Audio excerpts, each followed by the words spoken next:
right, here we go. Wack100, welcome back to VladTV. What's up, Vlad? There is so much going on right now. Yeah, it's a lot going on. You're walking in a very interesting time right now. Yeah, but it's very different. The atmosphere is different. Yeah. It's like from the top of the mountain to the mid-mountain to the bottom of the mountain. It's scary out there. Right. So, a few hours ago, less than a day, Lil Durk, along with 5 other OTF associates, was arrested for the 2022 murder of Quando Rondo's cousin, Lil Pop. I broke the Lil Durk. Oh, really? Okay. Oh, yeah. Well, because I remember last night. Last night. Yeah, the 5 associates were arrested. I called. I tell Adam. Okay. I get a call. One of my OGs from Chicago lives up in Milwaukee. They called and said, yo, they just snatched Durk down in Miami. Yeah. I tell Adam. I don't know that Adam texts Wack and like, yo, Wack says this, but I haven't got it from a credible source. So I guess Adam's waiting to get it from the white people. Right? I guess, he don't want to get it from the guy from the streets, right? So I call in Wack. I say, Wack, listen. He's breaking it. I said, listen, the guy that's like Puffy, that's not Puffy, is now in Puffy's situation, co-conspirator one. He like, nah. I said, they got him. He like, no. I said, you want to make a bet? He like, okay, let's bet. I said, all right, well, the exposures need to come to your show. So 4 first-class tickets, L.A. to New York, on you. If not, I got to give you a gift that's the equivalent to the cost. He like, bet. I said, give it a couple hours, about 10, 11 o'clock, you get a mugshot. So he's talking crazy. He calls me. How did you know? I said, bro. He said, the DJ told me it was a lie. Of course, the first text that goes out is nobody say anything, right? But the crazy part about this is like maybe a couple hours ago, it's come out that they had wiretaps of Durk allegedly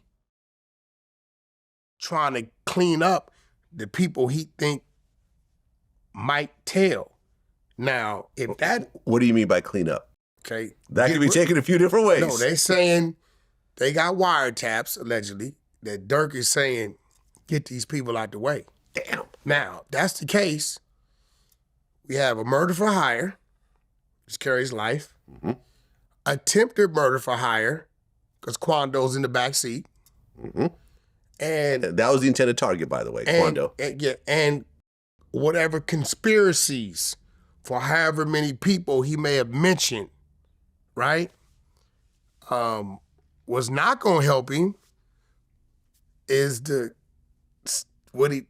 confusion he tried to, of him, his travel.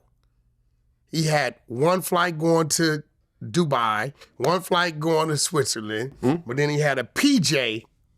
Go to Italy, I think. Going to Italy. Yeah. Right? All booked different places, but all of these require your passport. So unless you got a total different passport, it doesn't matter where you got your passport registered to fly out of. They're going to see you booking the international flight. You get what I'm saying? And all they're going to do, this is the feds. Yeah. They're just going to call New York, hey, watch this terminal. Watch this terminal. And the private jet, they're going to just watch it. And I believe they called him around the corner from Opalaka somewhere. So 5 other OTF members were arrested. Kevon London Grant, DeAndre Dontrell Wilson, Keith Jones, David Brian Lindsay, and Asa Houston. Yeah. They're charged with conspiracy to commit murder for hire, committing murder for hire resulting in death, use of, carry, and discharge of firearms, and a machine gun in the furtherance of a crime of violence resulting in death. Probably a switch. Yeah, exactly. Yeah. Extremely serious charges that might actually carry the death penalty. And they said that the OTF credit cards was used to book flights as well as rental cars, right? Right. According to the indictment, multiple individuals tied to OTF coordinated the plot and discussed payments after the alleged attempt on Quando's life. The plan allegedly involved offering music industry opportunities and cash rewards in exchange for the killing of Quando. On the same day, OTF associated credit cards were reportedly used to book flights for several individuals involved to return to Chicago. Now, how would they know that, here goes the problems, a couple problems here. How would they know that music contracts was offered? Who would have to tell them that?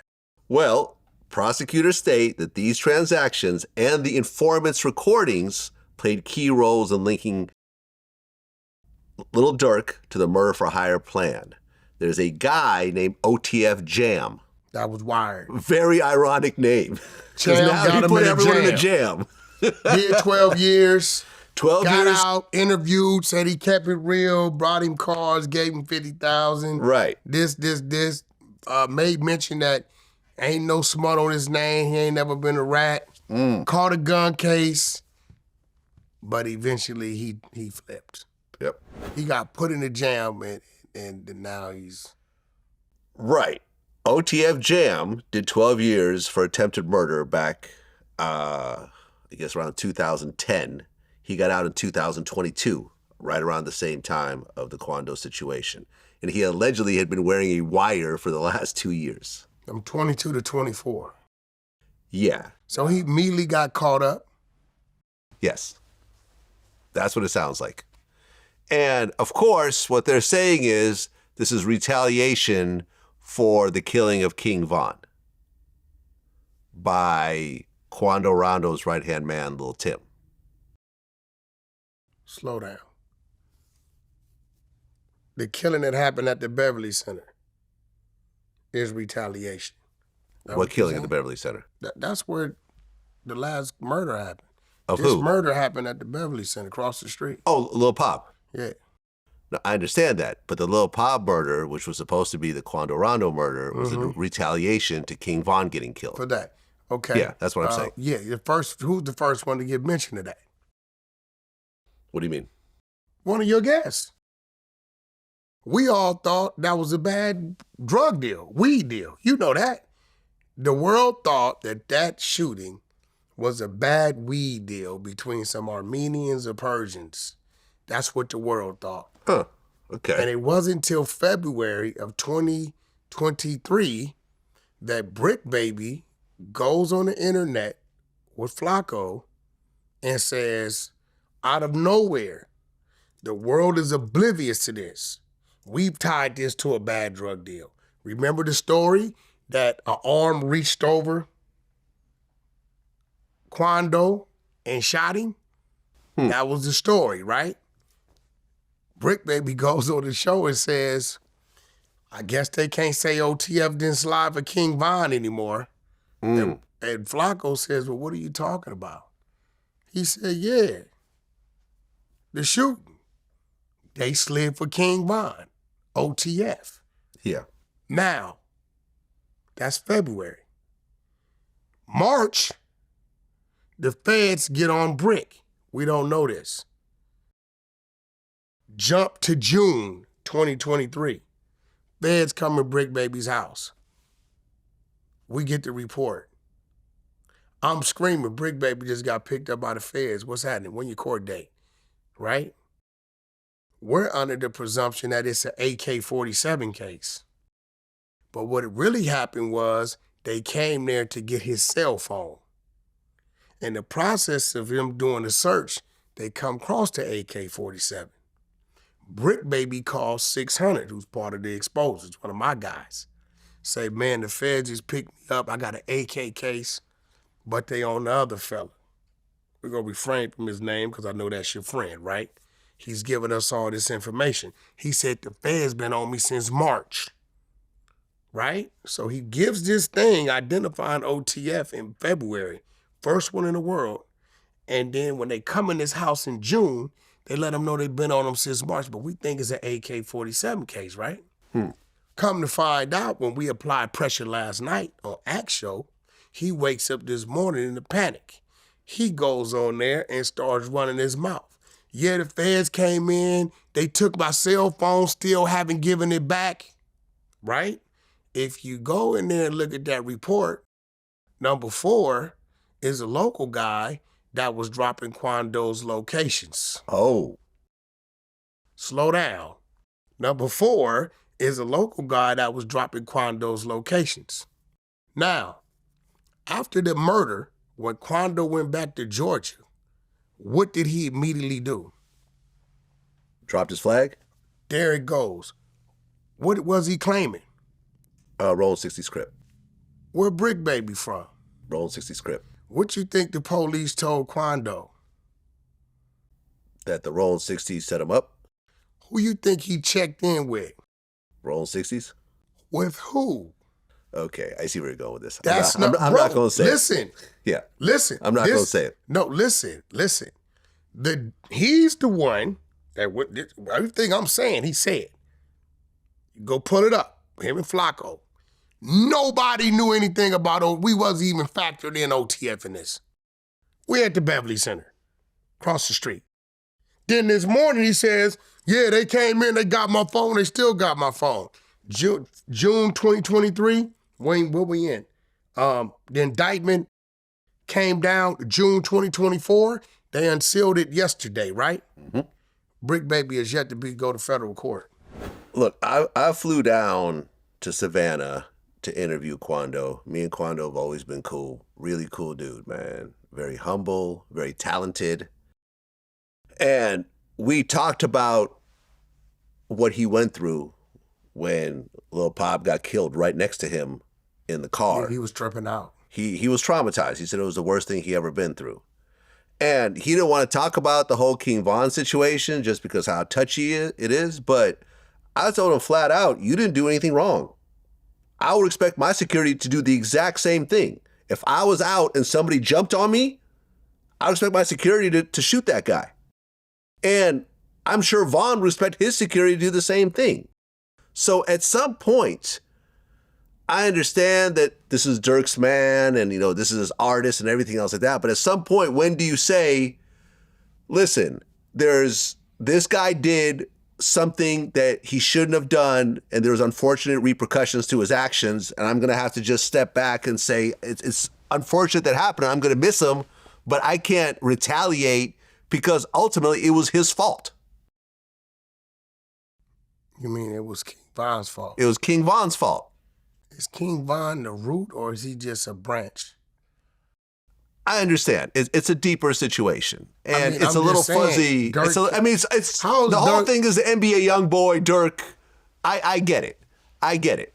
I understand that that's how it originated, and even with that, it's extremely fuzzy. Is it? People are saying that King Von wanted a feature from NBA young boy, and he wouldn't give it to him, so Von started to like sneak diss him when he's going on live and everything else like that. I heard that. There's the whole video with Jania, who's young boy's baby mother. You know, they were in the studio together. Who went and got pregnant by a basketball player afterwards anyways. You know what I mean? It's not like this was young boy's like main girl and he's with her every day and he loves her so much. This was just one of his baby mothers that he wasn't even with anymore. It's kind of like employees from Target going somewhere and seeing some people with some Walmart shirts and saying, we got a problem. Hey, listen, if the boss of your company has an issue with this dude, don't try to insert yourself. Let them deal with it, because they might work their situation out. Right. And you know what I'm saying? Because Durk and NBA had enough resources and money to send torpedoes at each other, right? And that obviously never really happened. So now we're in a situation where he feeds into the naysayers. When you gonna slide? When you gonna slide? When you gonna slide? And now you built this empire. And the reason why I feel for Lil Durk, because you watch it. We watched Lil Durk come into the game with his boost and then fall. Reinvent himself and come back up. Yeah. And rise 1,000,000 times higher than he originally did. Yeah, you could say he's right now at this moment, he was a top 10 rapper. Definitely. Right? Top 5 is a little debatable, but top 10 I think most people would agree on. All day. Yeah. And he had a great empire. Yes. Now, right now, I think what's going to hurt him most, one, the incarceration. Two, what's gonna hurt him most, because they're gonna say your company, the money it generated, It's a criminal empire. is a criminal empire. Yeah. And the funds were being used to commit heinous criminal acts. Oh, so they'll take everything. They're gonna freeze all that. Ooh. So now guess what he can't do? People may look out for him, but now he can't look out for the other people. Attorney fees and all of that. And the minute they're left there for dead and they're saying, we got 50, 60 years of life unless you cooperate, we'll give you 10, 15, 20. He cannot supply the funding that it takes to help protect and secure these individuals, because they're going to freeze those funds. Assets, real estate, stocks, whatever he has in his name, personal and in that business, they're going to freeze. He got enough partners in the industry that's going to look out for his attorney fees. He'll be all right. But that's not going to stop the other people that's going to feel you left me for dead, and now they're talking. They're already talking. Right, because he has no bond. No, he's not going to get And he's not going to get one, right? Because he's already proved that he's a flight risk. What he just tried to do. Yeah. And his case carries life. Or the death penalty. Yeah, and they very seldom use that in the feds, but it's really? there. Very seldom in the feds. What would get someone death penalty in the feds? If you kill like a government official, espionage, like stuff like that. I just feel that a murder for hire. Some drug lords, depending on what it is. Really? Yeah. Drug lords get the death penalty? Pull it up. It's only a couple. I mean, things. El Chapo didn't get the death penalty. Yeah, I know. And look at how much he pushed. They very seldom utilize. Okay, I see where you're going with this. I see. You got to really do. Yeah, you got to really. Serious mass murder. Well, Timothy McVeigh got the death penalty, but he blew up a government building with hundreds of people in it. He killed some officials, some government employees. There it goes. This was really a shock. I mean, you've heard about, so-and-so and Durk is behind this and Durk is behind that. But ultimately, he's managed to really stay out the way. He just got the key to the city, to Chicago, a few days ago. They took it back. Took it back today.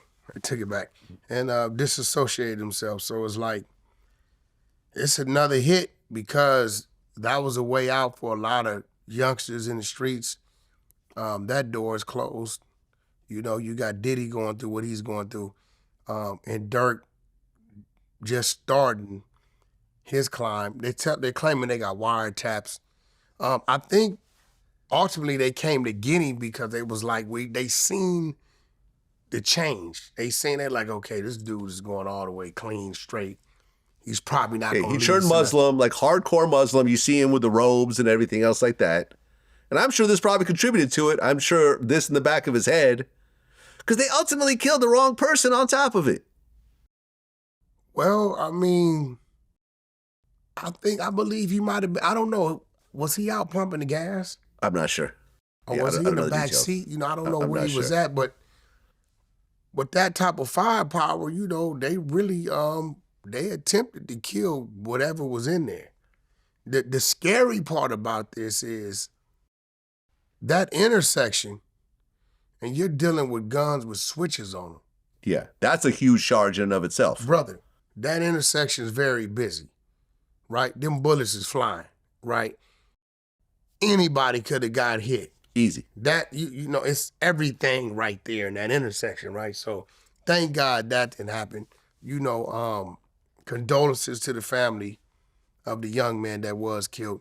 And then, Quando, man, in the back of his head, once again, he feels like he's responsible. He semi-survived it with Lil Tim, because Lil Tim ultimately beat the case. But that was a stress. That was because of Stand Your Ground in Georgia. Was it Stand Your Ground, or they couldn't prove what bullet killed him? Because I believe security fired on him too. Security of the club was fired. I had read it was Stand Your Ground. Got you. Which makes perfect sense. Yeah, but even at that, it was a period of time that his friend was on, had a murder charge. Exactly. Right? So I know he's looking at himself like, why me? Everything around me, everything tied to me. Something has to happen. Why is this happening? And I don't think Quando does, I don't know, he hasn't been like a ruthless guy to where No. you just want to, you know what I mean? No, man, listen, his friends, were doing what they're doing. We even talked about his current case that he had to plead guilty for, his Fed case. And it was like around drug dealing and so forth. And it was like, okay, it's clear Quando was not drug dealing. He has an album with NBA YoungBoy. His streams are crazy. He's got multiple songs with over 100 million streams. He does shows. He's successful in his own right. They hemmed him up with what people around him were doing on their own time. And that's the unfortunate part. And the other part that's sort of weird to me is I've been around Durk. I've interviewed him twice. We've hung out a little bit here and there. I don't get that energy being around him that this is a ruthless, gangster, killer type dude.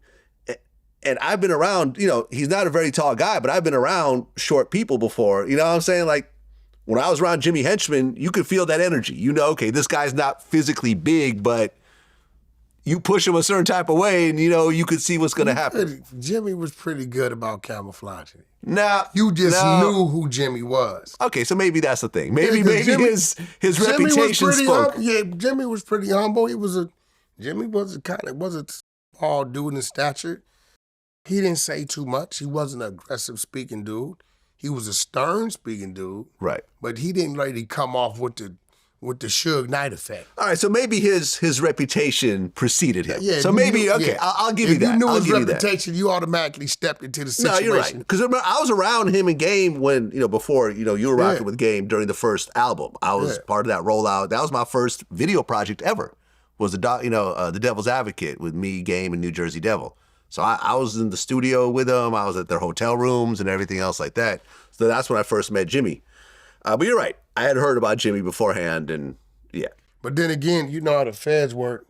We don't care how many chickens or turkeys you pass out. Yeah. We don't care how many book bags you didn't pass out. What we care about is these wiretaps. We care about these confidential informants, and we care about your actions within the means of the law. That's all they care about. Let's be real. Every drug kingpin that we know back in the 60s and 70s and 80s all passed out turkeys to the neighborhood, right? But that didn't eliminate the fact that you were passing out kilos and kilos of drugs to the neighborhood. Right. So, it ain't like, okay, how many turkeys did he pass out versus how much drugs did he sell? That's not a factor, right? The factor is, did or didn't you break the law? In this situation, I believe he fell victim to the propaganda of the naysayers of when you gonna slide for Vaughn. Yeah, hashtag slide for Vaughn was in all his mentions, I'm sure. But the same people that are saying slide for Vaughn are now saying you're stupid for sliding for Vaughn. That's what I'm they're saying? gonna do. This is how life works. This is how life works. This is why I try to avoid comments as much as I can, because no matter who you listen to, they will clown you either way. You can't care about the things that they want you to care about. You have to stay focused on the things that you're supposed to care about. Do you think there's any chance of Durk walking away from this? No, this is not a Young Thug situation. Young Thug situation was the state overzealous DA, right? Who thought they had a Trump hand because of all the witnesses, who prematurely struck deals with the witnesses where they didn't understand that these witnesses could now turn around and renege, like Little Woody, right? Yeah. Dealing with the FBI. They're gonna watch you run around. Yeah, for 2 years they did this. Until they build their case. Now listen, when I interviewed Quando, I said, the guys who are responsible for it, do you know if there's any arrests or anything? He goes, nah, I don't know anything about it. And he was right. I didn't know whether he just didn't want to talk about it or whatever else, but he was right. There was absolutely no progress for 2 whole years. But you see this all the time. FBG Duck. A lot of time passed. And then when the feds came in, everyone got arrested and everyone got convicted. Yeah, that's real. Yeah. They say the wheels of justice turn slowly. I've always heard this term. So you may think you got away with it. I mean, shit. Like me and Taxo, we were hanging out for over a year after the whole, Troy Ave situation. We all thought that there was nothing to worry about. I did his last interview a couple days later. He gets picked up. I did a poll today because I was upset about this because me and Quando are cool, right? Me and Durk don't have a relationship anymore. We haven't talked in like 6 years. But me and Quando are cool. Quando showed me a lot of love. He invited me to Savannah. Like, you know what I'm saying? He's always been 100 with me. So I find out that someone I'm cool with, someone put a hit out on him and ended up killing his best friend. So I was upset about this. So I did a poll. I said, who's the bigger dummy right now? Diddy or Lil Durk? Lil Durk. Because I don't think Diddy knew he was intentionally doing things in his mind that was violating the law to that magnitude. I agree. I think Diddy had been being Diddy for so long. Right.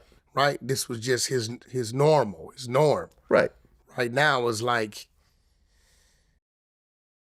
you gave your life revenging a life, but you still didn't take the life that you were supposed to revenge. Right.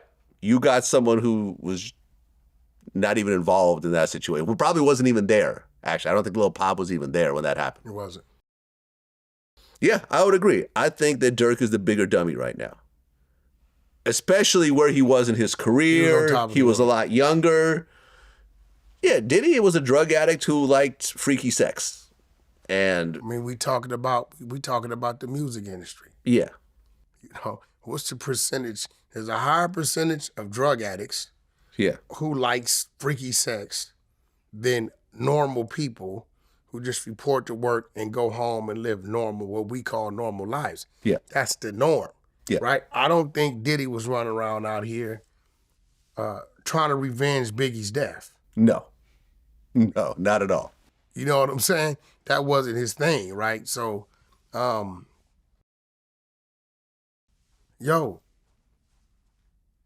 it's hard to gain and it's easy to lose it. Durk, I don't believe they were supposed to arrest him yesterday. Oh, it's because he looked like he was trying to fly away, yeah. He started booking those flights. So because of that, he probably lost about a week, 2 weeks. Could have been a couple months. You know what I'm saying? You never know how long they let Diddy float around out here 6 months. Yeah, I mean, between the house raids. And they got him for 6 months. And then, the grand jury, he had a long time. I was constantly saying that if I was Diddy, if I caught wind of the home raids, I would go to Russia. I'd have been over there with Russell. Yeah, Bob. Quick. Russ. Yeah, Russ, you got a suite for me. You know what I'm saying? Hey, Russ got a hotel he built out there. They was on him, though, because you remember, Diddy's jet was in the air. Yeah, he was going to... No, he rents his jet out. Caribbean somewhere. Oh, someone else was on it. Yeah, it wasn't even him. Oh, okay, got it. They forced it to land. They pulled up on the force it to land. That's funny. Him. Yep. Right, so... Well, speaking of prison, a whole bunch of people just got out. Big Meech is the most prominent one out of that bunch. He was originally locked up in 2005. He took a 30-year plea deal for running a continuing criminal enterprise, CCE. He ended up doing 19 years. That time makes sense. He was supposed to do like 24. Mm-hmm. About a year or two ago, he went back in on appeal. I believe it might have been Trump. Trump had put something in there for drug dealers to reduce their level. So when they reduced their level, reduced his level of confinement, and it knocked off about 5-6 years. So we went over to the paperwork of that. So the time he got out is discredited to the law changing. Right, because there was allegations by the family of a St. Louis kingpin named Dion Cuffy Gatlin. Just talked to him an hour ago. Oh, really? To Cuffy? Yeah. Okay, so his family is saying that Meech cooperated against him and so forth. I had Terrence Gangster Williams here yesterday, who actually went through the paperwork. what he said was that Meech never cooperated, but there is a woman who Meech knows that I guess he ended up giving his life rights to. Third party cooperating. Third party cooperating. Which is him cooperating. Oh, you think that's him cooperating? That's a fact. Yeah, that's a fact. Because she cooperates. She's a producer on the Stars TV show. Okay, well, let me ask you a question. Meech just parole, right? Yes. He's on house arrest, right? He's on house arrest with Lil Meech's mama, right? Lil Meech stars in the show, right? Yes. Why didn't she have the life rights? Well, you don't necessarily always always do business with your kid's mother if they're not. Stop. What business is he doing with the cooperating? Well, his life rights. Okay. So when you're doing business with somebody, you're doing something for them and they're doing something for you, right? Right. I'm assuming that some of the money that she got would be shared with his son and his family. But why would he put her in place of the money? What does he benefit by having her in place of the money? Maybe she was the most qualified business-wise. You know, for example, like if you look at when I interviewed Lil Eazy-E, right? We talked about how Tamika Wright ended up getting Ruthless and everything else like that. That was his wife. That was his wife right at the very end. They got married like when he was in, That was his wife though. On his deathbed. That was his wife. Right. No, let me just prove my point here.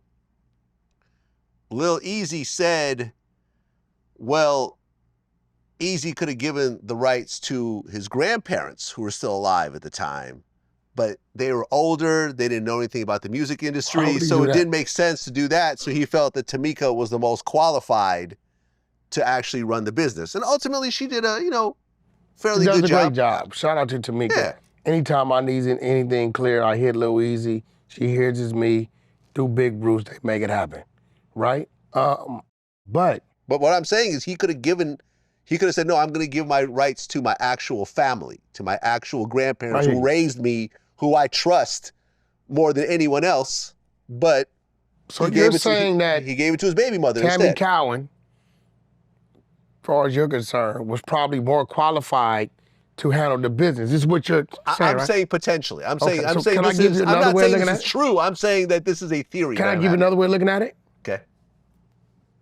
Usually guys from the streets, where we position people to do things, right? When we do things for them, it's because in return they're gonna do something for us. Mm-hmm. The paperwork shows that Tammy Cowan was a cooperating, third-party cooperating, right? Mm-hmm. Let's rewind back to 2016, 2017. Remember the rumor that Big Meech was gonna come home early? Yeah. Okay. This ties into that. Now the case stuck on Cuffy, but because she ended up having sex with the federal agent, they pulled the time cut back for Meech. Now when I'm talking to Cuffy, I said, Cuffy, why are you telling me this happened and how do you know and he's not directly on the paperwork? He said, Big Meech is not on the paperwork. No. We've established exactly. that. I said his name is not on the paperwork, right? He says, Wack, the line come through her from him. I need you to help me get this bag. Cuffy will tell you, before him, Meech was a small time dude. He said, I put his first million in his pockets. The man literally broke down and cried when he saw the money that I delivered to him. He said the numbers and the situation to this, only me and Meech knew this information. When I got the documents and the paperwork, everything that me and Meech knew and which we discussed through code is in the paperwork. Only me and him knew this information. Tammy didn't even know this information. Tammy just delivered the message to me of who the plug was supposed to go through. They was originally setting up a drug cartel dude, a Hispanic dude, right? That was the original setup, right? Tammy botched all that up and it phased to him. So Tammy sits here with the life rights. Okay, Meech is saying, I'm gonna let you have those, they control those, but this is what you have to do for me. Cuppy said Meech been reaching out to him. He says, nothing to talk about, because me and you both know what I'm reading, right? And what I'm reading, only me and you know. There's certain things in here that only me and you know. Now, Tammy was whose woman first? I don't know. Blue Da Vinci. Oh, okay, I didn't know that. Yeah, that was Blue's work first. And then when Meech got locked up, she flowed that way. Blue went a year or two later, afterwards, right? So you have that turmoil going right there. You will never find Meech's name directly on the paperwork, but what you will find is his partners, per se, on the paperwork, third-party cooperator, where it spells out, and I'm pretty sure Terrence told you this, that the third-party cooperator also owns the rights to BMF. Right. It spells it out, right? Now, what would make Big Meech continue to do business with this woman through that, after the fact, knowing that she just took the stand on your comrade? I interviewed Tanisa Welch. She was the girlfriend of Southwest T, you know, on the TV show. I spoke with her. Lala. She has her own show too. She has her own show coming up, exactly. They depict, no, it's out. Oh, it's out already? She has a show on BET. Oh, okay, got it. Oh, yeah, you're right. At the time I interviewed her, it wasn't out yet. She's a little irritated because they depicted her wrong with the Lala thing, but go ahead, talk to me. So I had interviewed Tanisa, and she literally said, Big Meech sold his life rights to a piece of shit informant. Her words. When they did the BMF Stars premiere, I was on Instagram and I seen her for the first time. Nobody had to tell me.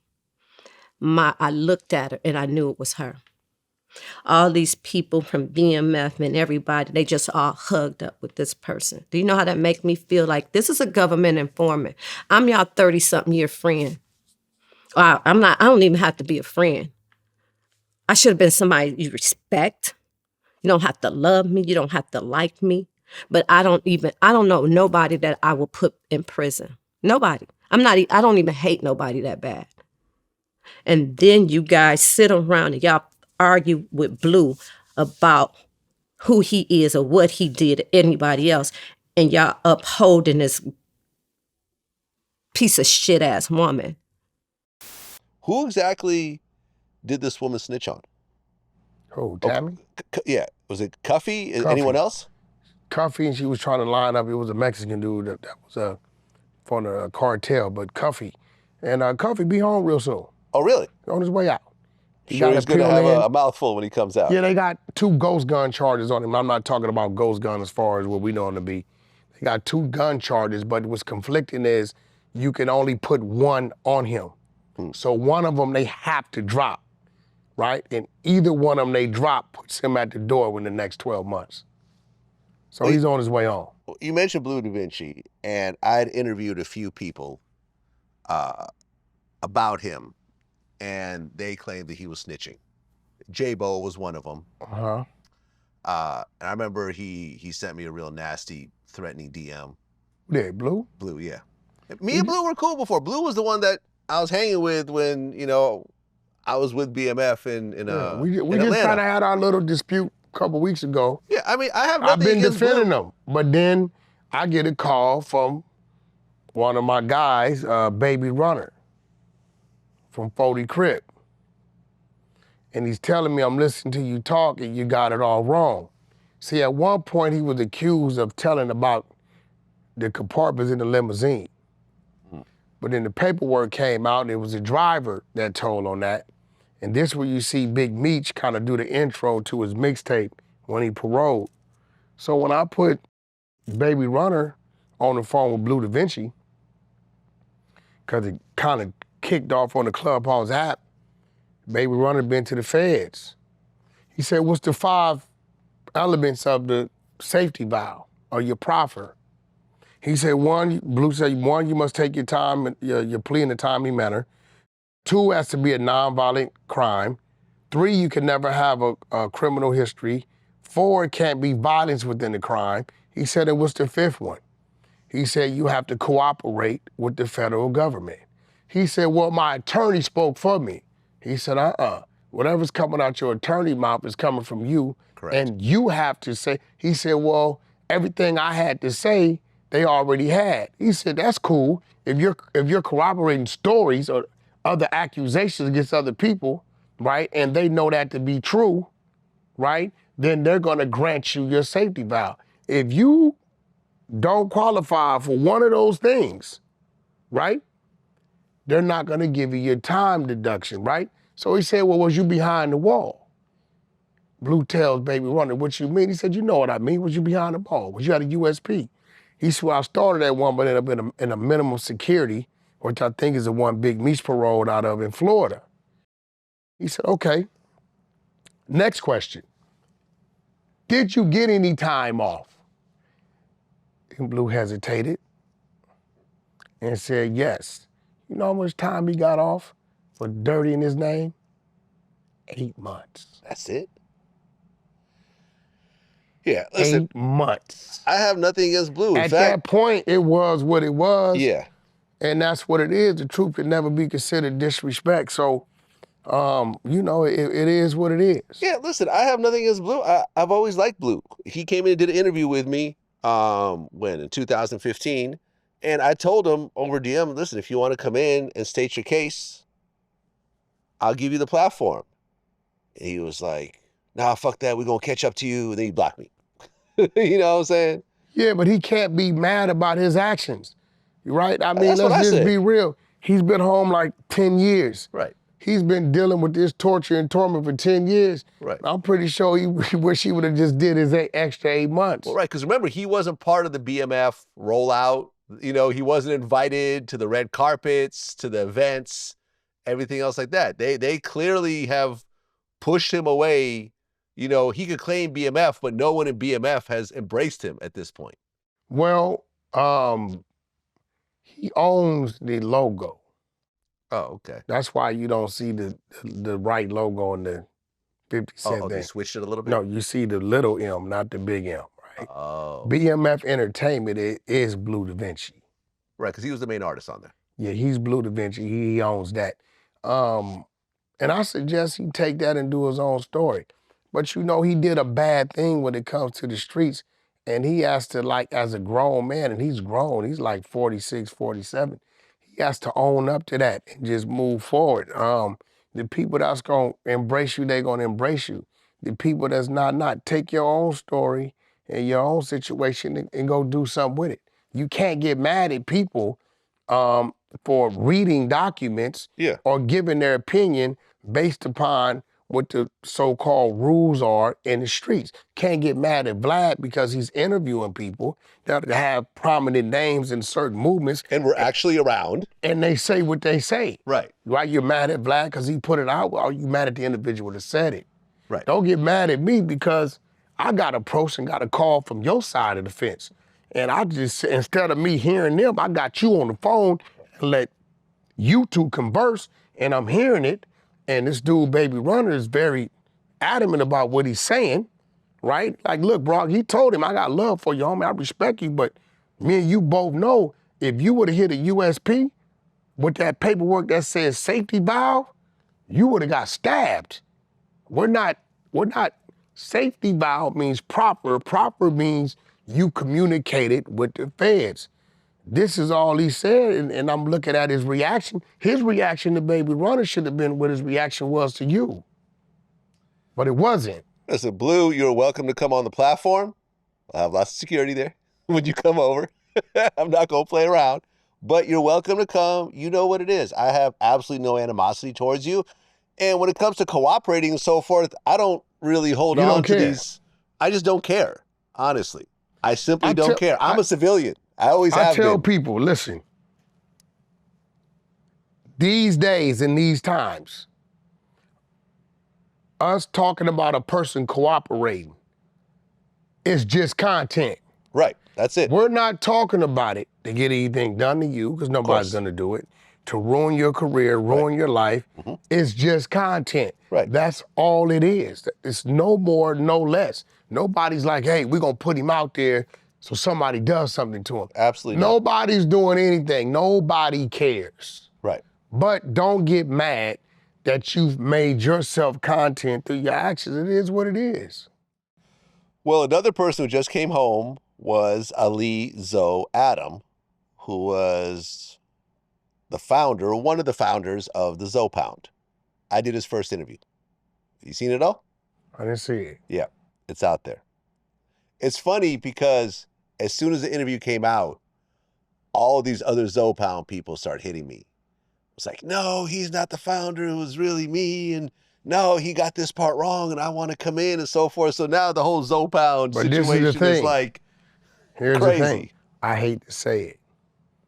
A lot of them have went to jail, came home. Nobody knew nothing about it. People have to respect the fact of who people are for whatever reason. Yeah. It's obvious people know who this gentleman is. Right. And when it comes to that world, that's what it is. Right. Are you familiar with the Zoe Pound? Definitely. Right. Because, for example, Terrence Gangster Williams was here yesterday, and he was in the same federal prison as Ali. And because of, there's a situation with Lil Wayne that happened. You know, Ali talked about it in our interview. Basically, at the time that Wayne and Birdman were not on good terms, Wayne's money was low, Ali came in and wanted to manage Wayne because he was, you know, had his hand in the music industry and so forth. And according to Ali, Wayne gave him like $250,000, you know, to put in the street and bring back a profit. So he said, cool, I'll go ahead and do that. You know, the money took a little bit slower to come back. And I guess Wayne started to get upset over that. Ali wanted, you know, to play a bunch of music for Wayne, and Wayne was extremely dismissive of it. So Ali got upset, you know, choked him up, and took all his jewelry. Took all Wayne's jewelry? Yes, this is a thing. And when was this supposed to happen? When? Yeah. I'm not exactly sure about the date. Maybe 2015-ish, But what happened was 16-ish, somewhere around there? Actually, you want to look it up? I can look it up. Hold on. I have dates when it comes to this. So where was the rest of the team when all this happened? Hold on a second. Hold on. You want dates? I'll give you dates. I mean, you saying it's around that time where, you know, him and bro was going through that little thing. Hold on a second. Hold on. 2007. Okay, so so Wayne's team was just not there? I'm Or not Wayne saying he took it wasn't upon there, but himself? Zoe Pound was pretty, you know, in Miami, Zoe Pound, you know, maybe the security just didn't want those type of problems on that particular day. So did they get it right? Well, what happened was he took his jewelry and DJ Khaled stepped in to mediate the situation. Wayne got his jewelry back. And then on the song We Taking Over, the remix, Wayne said, yeah, I done squashed the bullshit with Zoe. It's a bakery here just trying to get dough. Shout out to my dreads, my Haitians, and Chicos. And then afterwards, Ali actually brought him back like $320,000 and said, here, this is the money that I told you I'd get. It just took a little longer. And then everything kind of became cool after that. Got you. That's the story. According to Ali, and it seems like the pieces kind of fit together. Got you. You know, I'd also heard, I think Terrence mentioned something like about how Birdman had to get involved and, you know, move around some money, sure. whatever else. But yeah, what had happened was Terrence was locked up in the same facility as Ali, and he approached him. He said I had a bunch of the Haitians around him and everything else like that, but he wasn't approaching him aggressively. He, you know, put his hand out, they shook hands, and, you know, they walked and, you know, they talked about the situation. And what Ali told Terrence was essentially the same story that he told me on, you know, on video.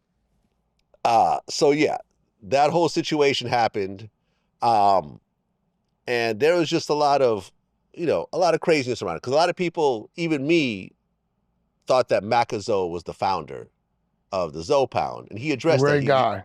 Yeah, he said Macazo was definitely there, was one of the founders, but Macazo ended up getting double life in the 90s right? So he was in prison for a lot of this time. He said after, Macazole got locked up, Ali turned up the whole situation. They were moving thousands of kilos out of Haiti, through the Medellin cartel. And it's a fairly crazy situation. He got arrested for kingpin, CCE, conspiracy to distribute 6,000 plus kilos, money laundering, wire fraud, mortgage application fraud. He owned 142 properties. They took them all. Took them all. Whole subdivisions in Georgia and everything else like that. He owned a bunch of Subways, Dairy Queens, laundromats, etc. Ended up doing 18 years. Now he's out. He got love. That's all he did. 18 years, I mean, they probably gave him like 25 or so like that, 20, 22, 25. He got love, that's all he did. But tell people, like, when it comes to that, this is why I'm scared of the marijuana game. If it starts wrong, it's going to end wrong. Well, because federally it's still legal. It's still illegal. Yeah. I think that will change, though, maybe with the next president. Yeah, you take $10 million of marijuana money and go buy a strip mall. And they don't have to, but if they want to, they can come take that because ultimately it's money laundering. Technically drug money. Yeah, you know what I mean? It's technically on drug a federal money. level, not a state level. Yeah, exactly. Yeah. But the feds don't supersede the the state. feds really bust? That's just like Diddy. This law, they got him under, been around since 1910. Yeah. They didn't use it on Hugh Hefner, but they wanted to use it on Diddy, right? So they pick and choose when they want to use it. The law is the law. Yeah. Well, another person who just got out was King Tut, who allegedly was the guy who shot Tupac in the Quad Studio situation. You know about him? Definitely know about him. Did you speak to him? I did not. I actually spoke to someone that was trying to set up an interview with us, but what I offered and what he was asking apparently did not coincide. A lot of these guys come out. See, the problem is that this happens all the time, right? These guys come out who did these long prison terms, and we'll talk about doing a potential interview, and I'll offer something that's fair, that, we could make our money back. And at one point they are interested, and they'll be like, yeah, okay, this is cool, let's do it. And then someone will get in their ear and say, nah, don't work with Vlad. I'll get you a Netflix movie. I'll get you $100 million. Yeah, but 5 years later, they're still waiting for that. But now the story's really not relevant. Or it just never happens. I've been talking to White Boy Rick for 5 years about doing an interview. You know what I'm saying?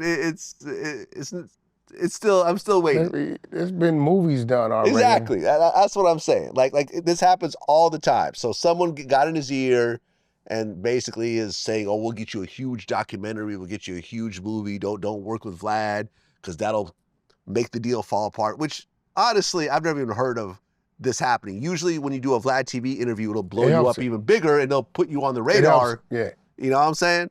But yeah, so King Tut allegedly shot Tupac. He was sentenced to 5 life terms for violent robberies. He's actually the only person to ever get sentenced to mandatory life in prison out of the Eastern District of New York under the 3 strikes law. But what had happened was the judge who sentenced him over time felt it was an overly harsh sentence. And sentencing guidelines have evolved since then, where these days he would have gotten 5 life terms. So he ended up letting him go after 27 years. I was gonna do the interview, and we weren't on the same page, unfortunately. I would love to interview King Tut, especially because the Tupac part of the story. Who'd you go through? I don't want to say. I'll tell you afterwards, because I don't want to put the person, on Front Street. But yeah. I think our guy over the water can make that one happen. Okay. Hey man, listen, if I go through someone else and make it happen, I would love to. I go see him once a year. So okay. I'll call old Jack. Jack probably could put a call in for you. Well, the last person who just got out is Gerald Prince Miller. This is the nephew of Supreme. Mm-hmm. He was sentenced to life without parole in 1992. 50 Cent mentioned him on Ghetto Quran. He said, when you hear talk of the South Side, you hear talk of the team. See N-words, feared Prince, and respected Preem.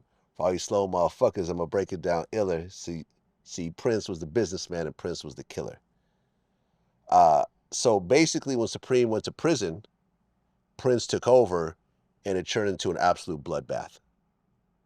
There was 8 homicides that was under his watch, allegedly.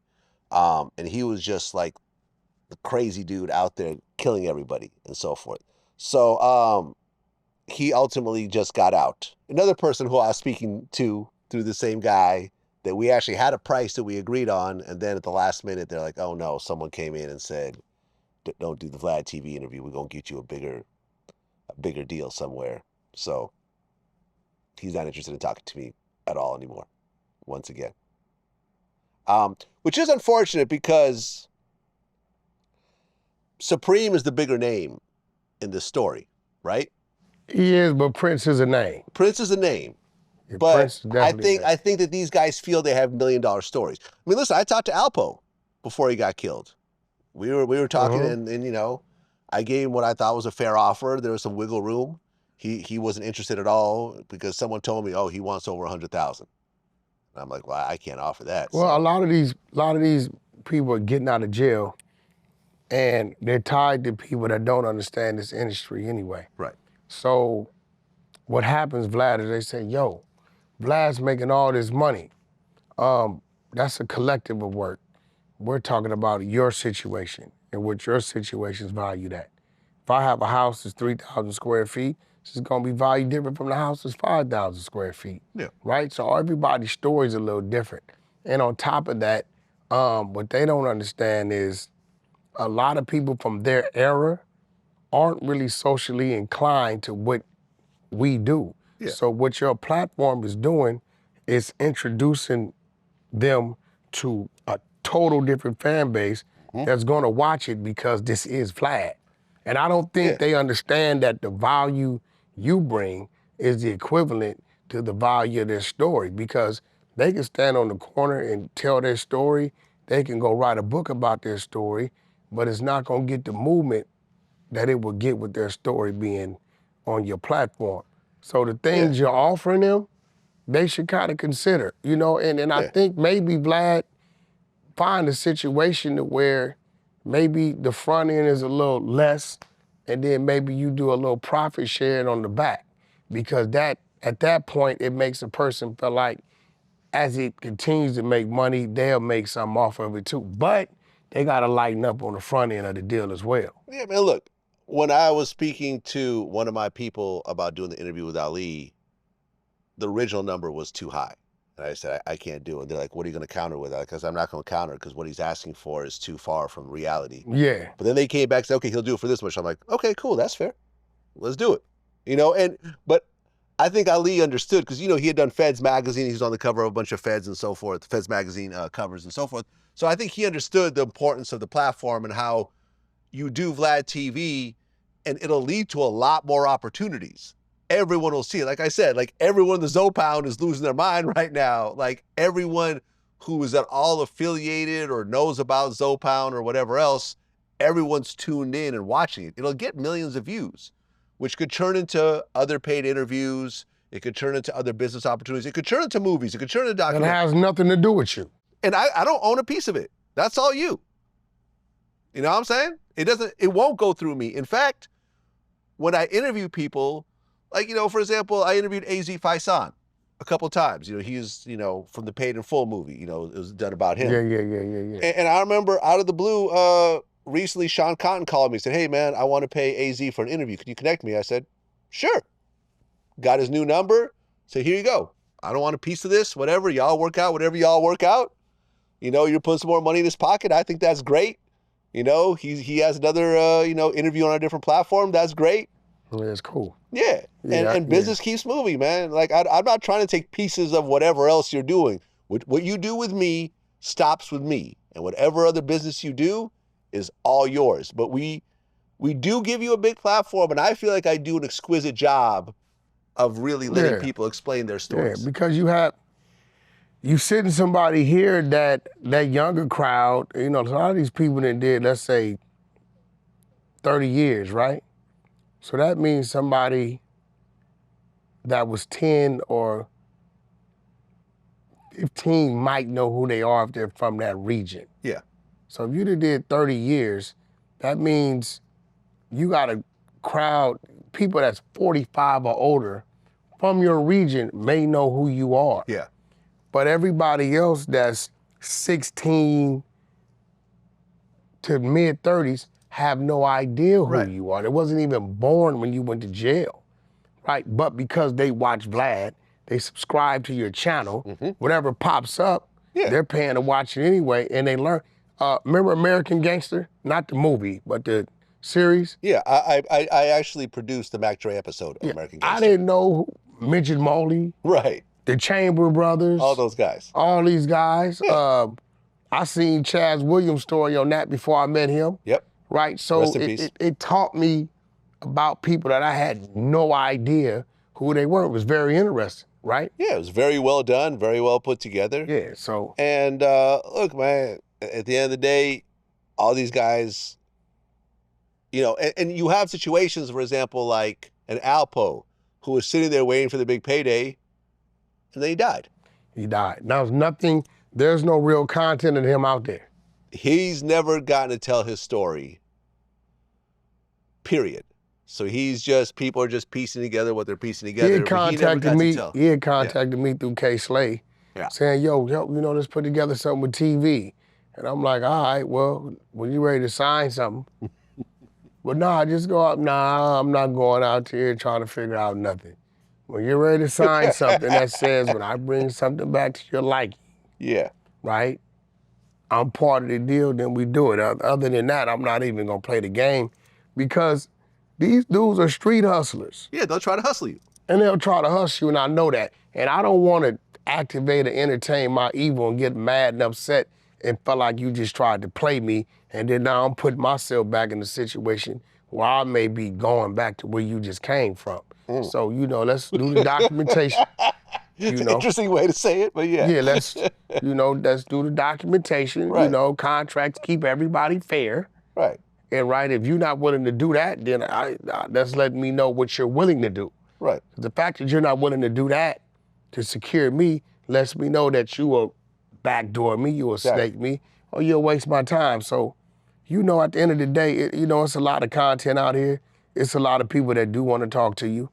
I believe that, I know I don't see you do it a lot, but I think that some of these up and comings, right, that you can gather some facts on, and maybe, I don't know, maybe you can have another section that, that's, the Vlad shorts or something, because maybe it's not a lot there to have a 90-minute, 120-minute, but maybe it's enough there to have a 30 to 45-minute, and then that's a section that we go to, and we learn about new people that's up and coming, but guess what? 2-3 more years may go by, and something may boom from them to where now it's added value to them. Yeah. So now when you call those guys, they remember Vlad. I remember when Vlad gave me a shot when I was, you know what, Vlad, sure, I'll go up there. You know what, I'll do it for free, or we can work this out. And now you can sit that dude down and have that longer segment. So I think, we all have to readjust to the times because it's less of the upper echelon out there. It's more of the up and coming out there. Yeah. And those that do have a story, half of them you're running into the situation you're running into. Yeah. They're coming with all this stuff that doesn't make sense and is getting in the way of business. Right. But yet, you have to feed your subscribers. Right. You have to feed them, right? But I also have a staff of 12 people that I have to pay every 2 weeks, and I have an overhead. And ultimately, it has to be profitable, or at the very least break even initially, and then over time, hopefully it'll but go guess into what? Profit. The people that know they shouldn't be here, that have got a 30 or 45-minute story, that ain't gonna cost you nothing but whatever it costs you to edit it down and get it done. Fair enough. But what it will do is feed your people content, right, and strike some interest and say, oh, I remember when Vlad's the first one to interview this guy. Now he's back. Oh, I heard about he has a song and he's done this and he's part of this and he's married this person and these things that happened for him, right? So, I just kind of think, we all got to sit back and look at the realm of what we're doing and readjust, how we're doing it and adjust to these times. Well, speaking of life rights, last time you were here, you were talking about posting Keefe D's bail. I posted it. Whatever happened on the bondsman side, And the attorney side, I don't know. So you put up the money. I told him, I said, I'm gonna put the bail up and I'll provide you the bank statements. Okay, how much you put up? 112,000, I think was what it took. And I had to put up the property. Okay, what was the total bond? 750. 750. So 112 is a 112 percentage. was the what the bondsman told me what it was going to eventually be in total, and I had to put up property, so I put up some real estate. Okay, which means that if he comes out and he disappears, you lose everything. Or I would have to cover. What do you mean? I would have to cover. I would have to cover the full bond, or yeah, that's what I'm saying. You Yeah, lose it. you'd have to come up with the whole amount, or they would take your property. Yeah, but one of my stipulations was ankle monitor, house arrest, all that. Right. Right? As you should. You know what I mean? But it was something going on in there because they kept asking me for things that I wasn't willing to give up. I'm like, certain things, it's not that serious to me. I'm gonna give you what I'm gonna give you. If you can work with that, you working with that, right? If you can't, then cool, it's no big deal. Last I heard, it was like a ball player or something attempting to do it. I don't know. I don't. Wait. I'm confused. You put up the money, but now someone else is trying to put up the money? Yeah, because my bond got revoked. Oh, so they denied your bond. They denied Was it over the VladTV interview? I'm trying to remember. They did mention. Yeah, I remember it was brought up during the hearing. They brought it up during the thing, right? Right, and just to be clear for people who don't understand what we're saying, you mentioned in our interview that after you bail him out, you're looking to potentially create some content with him and so forth, which is totally legal. And I was trying to get to his nephew, Orlando. Yeah, Orlando, which that's his sister's. That's his sister's son. Yeah. And a lot of things I learned that he has like 3 or 4 kids. I didn't know these things. So when you're dealing with Orlando has 3 or 4 kids? Yeah. Oh, okay. So when you're dealing with these things and life rights, you got the mother involved, and then you got the children involved. I don't know these people. You know what I mean? That's his family. Yeah, it can get messy. Yeah, but ultimately, they denied it, and then after me, a ball player, I forget the guy's name, was attempting to do it. I don't know if they denied his too, so I don't know what it is, but I don't know why they just didn't give him a no bail. So did they give you your money back? Yeah, money comes back. Okay, so your money got back, your property. Yeah, because it was never. Yeah, it was never. It never happened. Yeah. Okay, because he's sitting in jail right now. Yeah, he's still in jail. Right. I remember I watched a video of a hearing that he had in front of the judge, and he claimed that the police in the jail beat him up. Yeah, I never heard that. You ever heard that? No, it's actually on video. His son, well, my concern, his son was telling me, he had his cancer. Yeah. It came back. Right. I remember I talked to Reggie Wright Jr. about the whole situation in the jail. What he said, and usually Reggie gets it right. He said that in the county jail in Las Vegas, in your cell, you have one mattress. But because he's older and, his body's aching, whatever, he had 2 mattresses on there. And most times, the cops don't really care about trip. that. Unless you pissed them off. Yeah, it's whatever. But one of the cops came in and said, you're not allowed to have 2 mattresses, and he pushed back, and it turned into an argument, and I guess the cops ended up having to get physical with him. Yeah, well, Keefe, you know how it goes. You're going to have your contraband or your extra stuff as long as you can have it, and then when they take it, you just got to find a way to get it again. Some cops is cool, some cops is not. That's how it goes, but, Keefe's old. I think Keefe like 60 years old. And he's stuck in his ways. It's been a long time since he really been to prison. And he's in there, he's aggravated because a lot of his incarceration comes from his own conversations, what he's doing. His book, his multiple interviews, everything, yeah. He's old, bro, his back is hurting, cancer's coming back, and he's irritated 24/7. You know, no man wants to be that age and in those type of conditions. So are you done business-wise with Keefe D at this point? I'm thinking about making one last attempt that doesn't require me to bail him out, because it was just a hassle. You know what I mean? You know, maybe I can do something else with him, and maybe he can just, I don't know, maybe he can make those calls and put me with his people. You know, I don't know. I'm trying to figure something out. I've been focusing on other things, but it is something that's still at the back of my head, because I feel like it's something that probably could work, but I just got to figure out how to work it and make sure everybody's clear of any BS. Yeah. You know what I mean?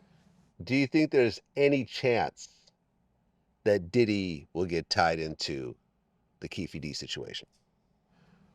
In this situation, sad to say, Keefe D is not a threat to Diddy. Because for Keefe D to be a threat to Diddy, then he has to incriminate himself.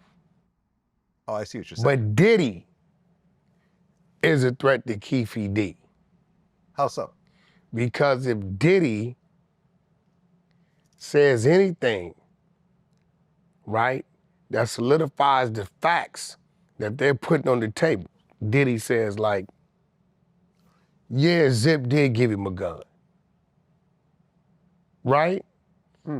And testifies to that, right? Now that starts to establish, right, you conspiring in this situation. Keefe can't say, yeah, I got the gun from Puffy there. Right, because then that solidifies his murder. Yeah, There you have it, right? So in this situation, you know, Diddy holds all the cards. But I don't think Diddy would even, he got enough going on. Yeah. And I don't think Keefe D's situation is big enough to them, because remember, Keefe's on the state level. Diddy's on the Fed level. Yeah. It's not big enough to them to let Diddy's high profile situation go. You get what I'm saying? No, look, I interviewed Keefe, you know, I did his first big interview, and in the book, they basically said that, you know, Diddy was frustrated and scared, and, you know, during a meeting in a deli, he's like, I'll give $1 million to anyone who can get rid of Suge and Tupac, right? And according to Keefe in his book, he took that seriously.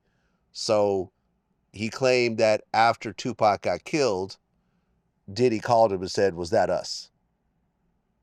You know, and the cop who busted Keefe, tried to send Keefe to New York wearing a wire to try to, get Eric Von Zip to testify and everything else like that. But ultimately try to put these pieces together to the point where it'll stick. This is almost 30 years ago. There's no money transfers and everything else like that. I don't think, Greg Kading even said he doesn't see any of this going, in terms of a legal, conviction. Because I know that there was a big announcement that, like, Tupac's family has hired a lawyer to try to sue Diddy over the murder of Tupac or whatever else. I don't see that going. There's nothing there. I don't think it's nothing on that side. I don't think Diddy's going to entertain it. I don't think Diddy's going to give a statement. He's going to comment about it. He's going to focus on the situations that he's dealing with now. But again, for anything to come of that, it would have to come from Diddy's side. Well, speaking of Diddy, since our last interview, he has been arrested and he's gotten no bail. Are you surprised at the no bail part? Because that kind of surprised me. Why? Why would it surprise you? I guess because people that were in similar situations as him have gotten bail initially. Who?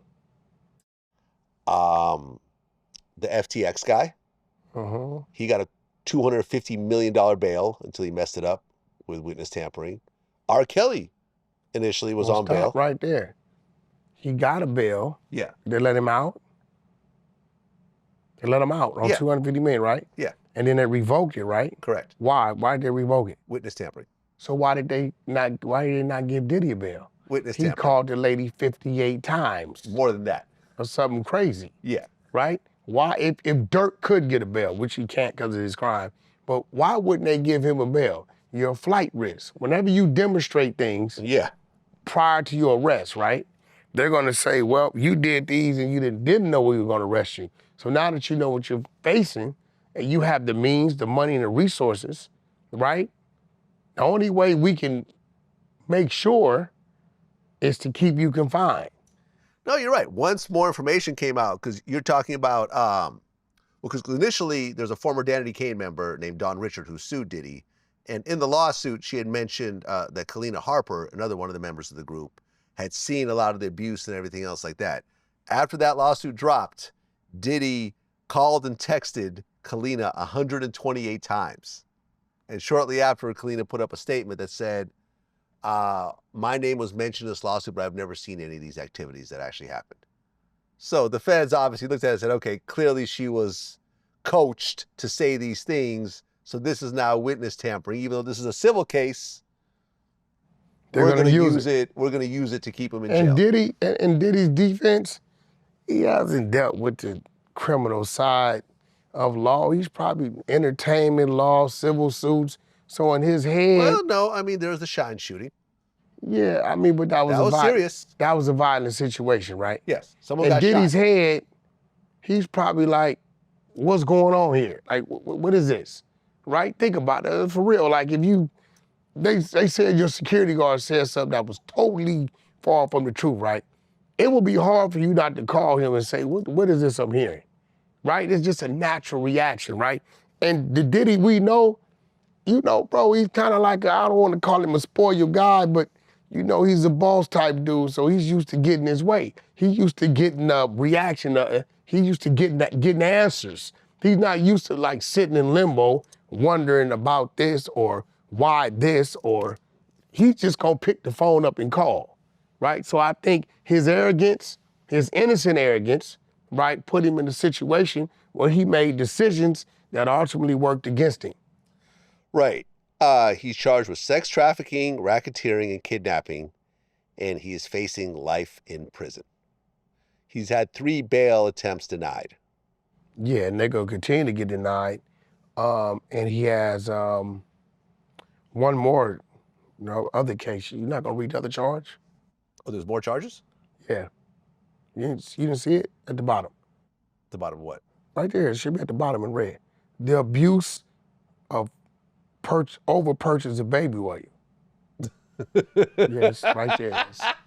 He 1,000 bottles of baby oil. And then his attorney, not thinking, says, well, he has a Costco near his home. Right. And then Costco comes out and says, we don't even sell baby oil. And you know something, and the one good thing that's come out of this is that now baby oil is back on the shelves. You can actually go to Rite Aid and buy some. You know what I'm saying? People would show up, the shelf would be empty. No one understood why. Hey, Diddy should reach out to them and say, yo, you want to do the Diddy oil? The Diddy oil. Diddy oil lubricant. Listen, add a little more to it. I know people that have had the same bottle of baby oil for 5 years, and it's only like a third gone. Like, yo, baby oil lasts forever. Diddy oil lubricant. Add a little more to it. Yes, Diddy. And then in the background, go on and pay the Marvin Gaye estates and put in the background, let's get it on. Do you think Diddy's going to get out at some point? Or do you think he's going to actually get 20, 30 years? I think he's 15 to 25 years. Damn. Yeah, and Diddy ain't taking no deals because he's 55. He'll be 55 next month. So 20 years, 25 is a 20-year joint. He's 75. Diddy taking it to the box. So I think it'll be the high because when you take it to the box and you make them spend that money, they're going to give you the high. Right. If they came at Diddy right now with 10 years, I would beg him to take it. But him being who he is, he's not gonna. Diddy doesn't think he did anything wrong. He think I provided entertainment in my home with my friends that I invited who voluntarily came and enjoyed themselves. He's not understanding that nowhere in the United States of America, outside of a pharmacy, can you just pass out drugs. That's called the distribution of drugs. He doesn't understand that once these people take these drugs, then they're gonna say, well, I wasn't in control of myself, I don't remember. You get what I'm saying? So now that's a violation of the law itself.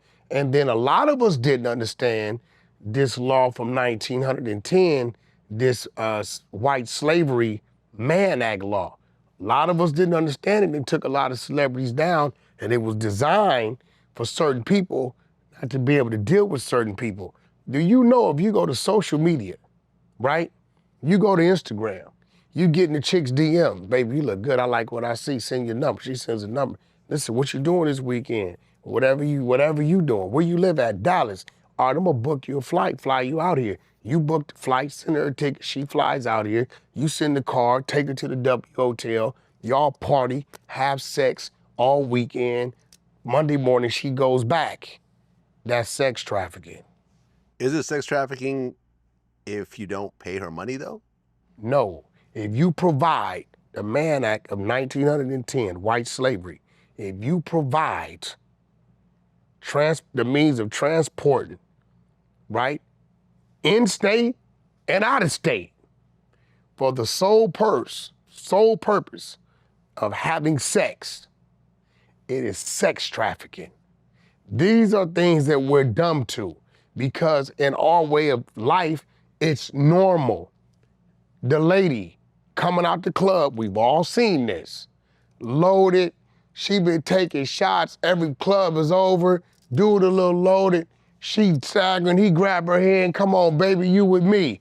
I seen chicks pile in the SUV and the Sprinters, you take them back to the room, do what you do, she wakes up in the morning, head spinning, realizes, oh my God, grabs her phone, the husband, baby daddy, somebody been texting, oh my God, what am I gonna tell this dude? She stumbles out, somebody put something in my drink, right? You get up at 5 o'clock in the afternoon, you wake up, you don't even realize she gone because you don't even know her name, knock on the door, yeah, excuse me, sir, did you have a young lady by the name of such and such and such? That's sex trafficking. You cannot initiate anything that has anything to do with a sexual act if a person is under the influence of something, unless it's your wife, your woman, right? Unless you guys came in together, you got on the plane together, came in. You cannot fly a person in, have a person driven to you, Orange County, Inglewood, over here to where we at, but to get some head for the sole purpose of having sex. It is sex trafficking, and our people need to know these things, and we don't know.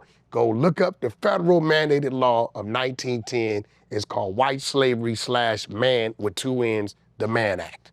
That's its real name. It's been established that Diddy's a and he takes himself. He, was in and out of. I interviewed Roger Bonds, who, was around him for 10 years, who witnessed all this. Mm-hmm. You're taking yourself, you have on the table, you're not forcing people to take them. If they choose to take them, that's their business from your point of view, but legally, you are putting yourself into a weird situation. Because if there's a bunch of, this pink that seems to be so popular right now, that One Direction dude just died from it. It don't matter what it is. Yeah. If it's but in his mind, I'm in my mansion. Yeah. My invites, I'm not forcing you. Yeah. Half the people got dressed and excited, talking to each other. Diddy gonna have this and Diddy gonna have that. Liquor's free. He got the going, he got the powder going, the pink, or everything he got going. People are literally coming here like we go to Mastro's for a steak. Yeah. We going there for the tomahawk, man. Right. We going there for the swordfish. Tomahawk. They coming here for the ecstasy. Right. They coming here for that. Yeah. And then you got 4 phases. You got the backyard boogie, which we participate in. 12:30 to 1:30. We out. Shake hands and get some new phone numbers, we out. Then it moves into the house, right? and then this is where the hors d'oeuvres of everything is passed around. Yeah. About 2:33, that's out. The DJ got the music going. Now then people start to migrate to the back. Yeah. Okay, the 3 to 8 in the morning, right? That's when they get a little different. I don't know. That's out. Now, the next day and the next day and the next day, right? That's when it gets a little weird, right? And at the end of the day, to each his own. I'm not mad at that. You know what I'm saying? I'm not mad if you eventually want to put on a collar and crawl around. I'm not mad at you about that, brother. If that's what you want to do, if y'all want to, you want to play the kangaroo and you want to play the donkey, that's your thing. And I don't think Diddy should be to blame because you went and explored and entertained your fantasies. He just provided a place, but where he went wrong is the liquor. You know what I'm saying? Well, and what violence? Cassie. Why? That's not one of his charges. That's a civil thing. Yeah, that's true. Yeah. Right? Now he's but that actually put a stigma on him. And they're saying, his own lawyers are saying that the feds leaked that video. I told you that. Yeah. I said, bro, you remember I said, listen, somewhere in the world is his jury. He has not been charged. So this just social media. But somewhere in the world, his jury is out there. They've seen it. So when they pick the jury, they're already tainted. Mm-hmm. And then at that point from the video, you know what they see? They see the young lady take the stand. Cassie. And you know that. Oh, she's going to take the stand. Exactly. Right. Right. Because there's probably things that she did, because they're saying that she was procuring some of the male, everything else like that. So she could potentially get charged criminally on top of it. For her to take the stand? No, but what I'm saying is they're going to give her immunity and say, listen, I'm sure she wants to do it anyways, but they're going to say, listen, you're potentially could get hemmed up in his criminal case, but if you take the stand, we'll make it all go away. And she'll say no problem. Yeah, definitely. The civil cases are getting more and more crazy. There's this one case where this guy basically said that Diddy caught him and 3 of Diddy's security guards. He was working for Echo at the time. You know about this? I'm listening. Okay. So this guy worked for Echo Clothing. At the time, Sean John was being launched, which was a competitive company.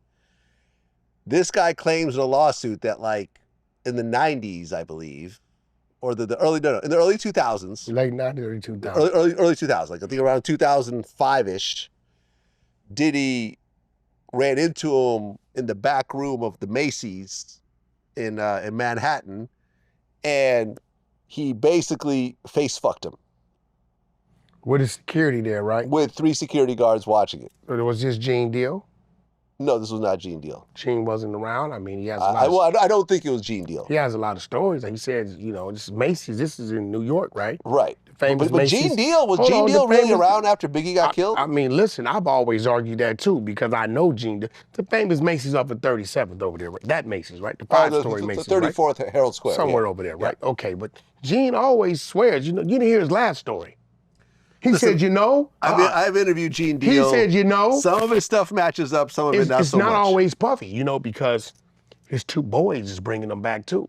So I'm like, Gene, his boys is like 28 and 24. So if you was out of there in 02, 03, these boys was like 4 and 6 years old. Right. So how would you know who his boys are bringing back? Yeah. You understand what I'm saying? Right. And then, a lot of people don't know that Gene was a full-time probation officer. Yeah, I know that. From the early 90s to 2015, 16. Yeah. He used to work for K. Slate for $200 a day. Straight Stud Magazine, go pick the girls up, bring them back. He drove a teal green Ford Explorer with the little gray fender trimmings, right? So I'm trying to understand, and you help me with this, Vlad. If you're in New York City as a probation officer with a full caseload, Monday through Friday, how are you traveling around all week with Puffy? Listen. No, make some sense out of this. I've always said that when I interviewed Gene Deal, the reason I interviewed him was primarily because of the night that Biggie got killed. Because he was actually there. No, he was. No, he was on Puffy. Exactly. He was the car ahead of Biggie. Yeah. So when the shooting happened, they circled back. He said that he got. Gene ain't never fired his gun a day. No, I get it. I get it. He ain't never had a fight with about this a day. Right. But the Ain't reason I no interviewed right. him We was talking because... about at times where it was going, it was going down. Yeah. So, like, I still want to get back to, if you're a probation officer Monday through Friday from 9 to 5. Yeah, how are you doing all this stuff? How are you doing all this stuff over here? And then let's paint another picture. It's 3 levels to security, how this moves. You have your licensed security that's there to really have the conversation if a situation happens, right? Then you have your street security. Then you have your homeboys that just come up with you doing it. The people with the badges, you outside the door. Right. You not in the room where these discussions are happening. Of course. Even on the jet, we're telling you to sit back there.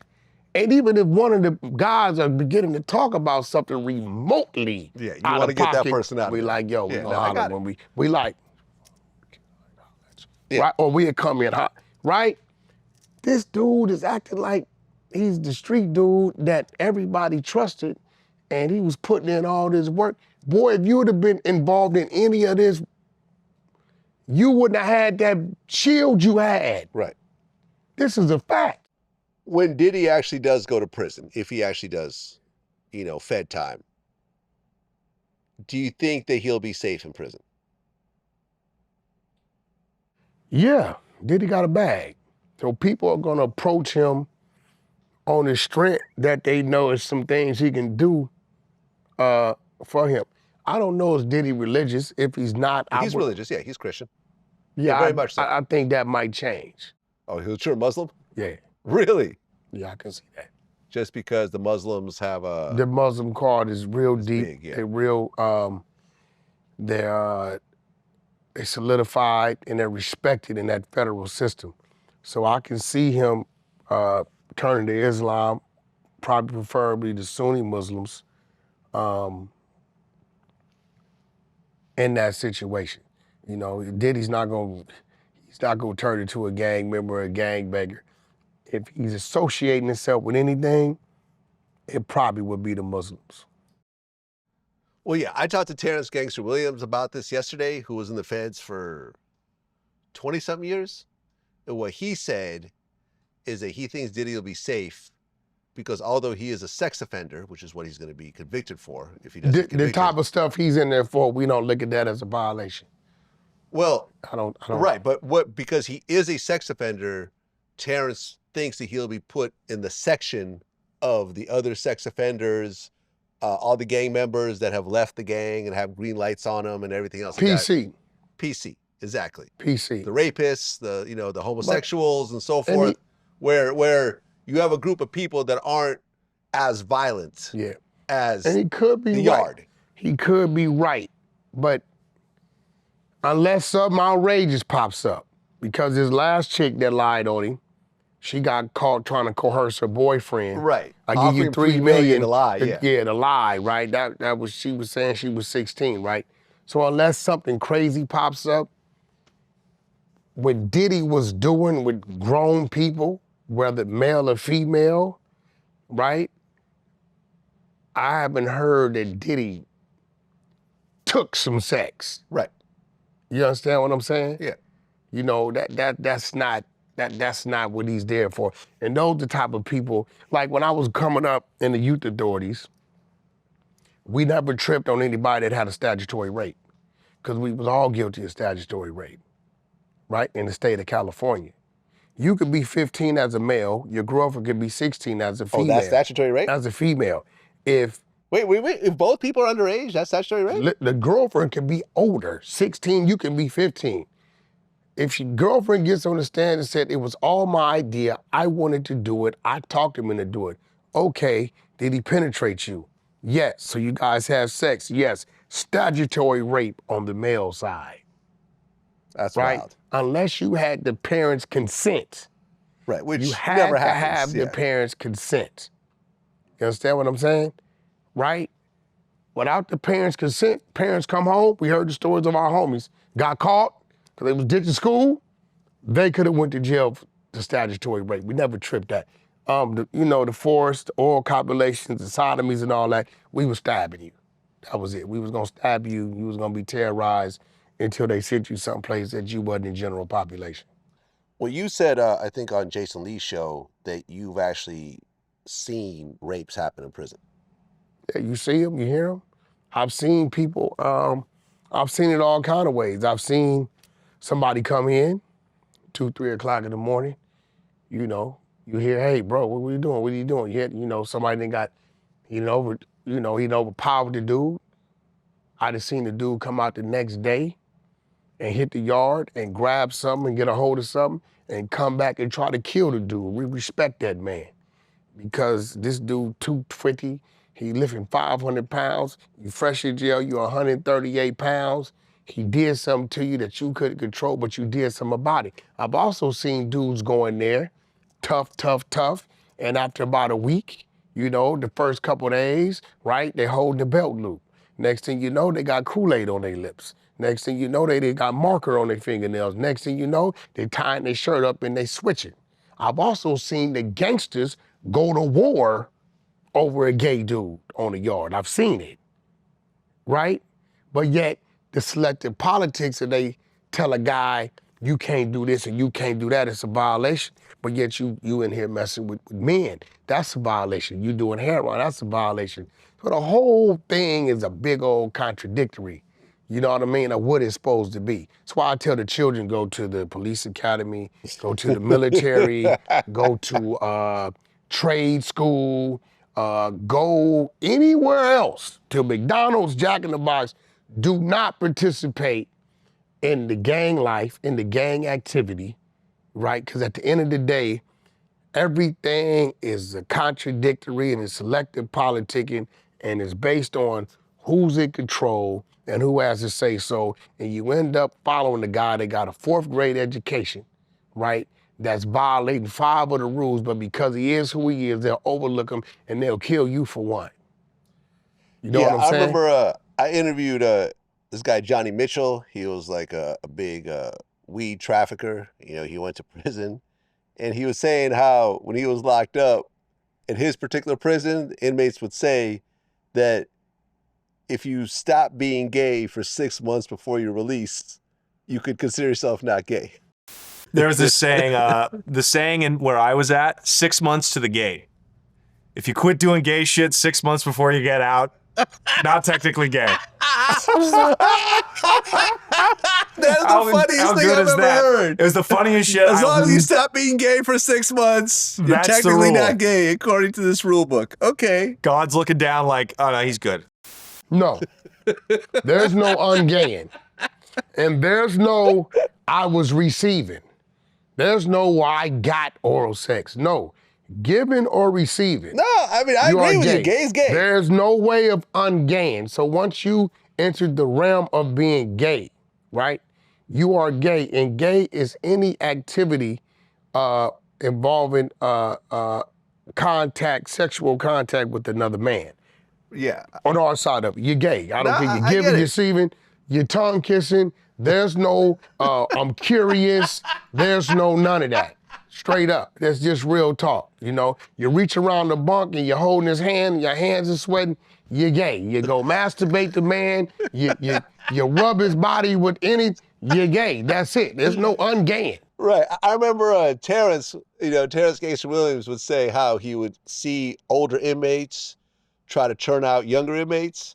And he heard one of the older dudes say, hey man, your hand can't be gay.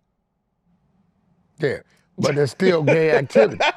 You know what I'm saying? Because from the hand, they're gonna train you to do something else. You know what I'm saying? So now I've seen it, I've heard it, I've seen people revenge themselves. I've seen, let me tell you the sickest thing I've seen, right? Dude steps out the cell, hey baby, make sure you keep the cell clean. I'll be back in a couple days. And goes on the family visit with his wife. But got the boyfriend in the cell. You understand what I'm saying? I've seen this. Don't do crimes, kids. This is how you're gonna end up. You're Yeah, gonna end up in this world. This out, man. Look, Yeah. do not, listen, Don't listen to them. Do not listen to them. And there's no rehabilitation. It's just confinement. They're not teaching you anything. They're just locking you down. Yeah. You understand what I'm saying? Yeah. I mean, I've heard you say, I think on Jason Lee, like that your own son, you know, you expect him to take the stand and cooperate in certain types of situations. Like, because he's not a street guy. He's not a gang member. You can't You're call not me. going to hold him to the same rules that you hold yourself. Not gonna sit down, not gonna try to talk him out of nothing. My son has a license to carry a firearm. My son is trained in martial arts, trained in boxing. He's about 5'11", he works out. He's a trainer. My son is what we call L7, a square, right? Right. Now, he's gonna try to tell you, hey, listen, don't have to be like him. We talk about it. You approach him, it turns into a fight. If it turns something else, he will shoot you. And after he shoots you, he will call 911 and he will assist in saving your life. And then when the paramedics get there, right, he's gonna let them do their job and then he will give a full report. Right, and take the stand to the if police, necessary. right? Yeah. And if his car just happened to be in the shop, then he can come, he will drive one of my vehicles to go do whatever he has to do in court. I will never subject my children to the rules of the streets. Yeah. That's not how that go. Know who you're dealing with.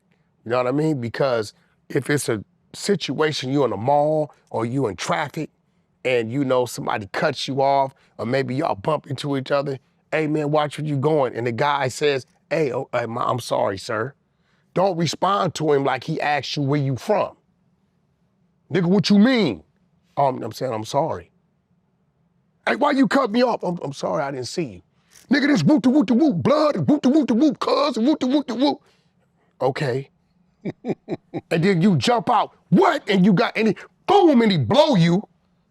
Okay, listen, you did, the man, this human being is responding to you in a way that is clearly showing you he's not from that world. But then you want to bully, you want to press it. You know, you got to understand, gangs got big homies, right? Civilians got big homies and they got G homies, right? I can be one of my homies, G homies, and then one of my little homies can be they big homies, right? That's the gang life, right? See, on the civilian side, the big homie, that's the LAPD. The G homie is the FBI. And the first person taught me this was Rodney Jergens. Okay, Black Child. Dark Child, sorry, Dark Child. Suge Knight goes over there to his studio for no reason, does some BS. Rodney gave him some beats, actually sold him some beats. He was getting 100 grand a beat. He gave him 3 beats from Miss LA for 150,000, 50 apiece. He said, if you're gonna buy 3, I'm gonna look out for you.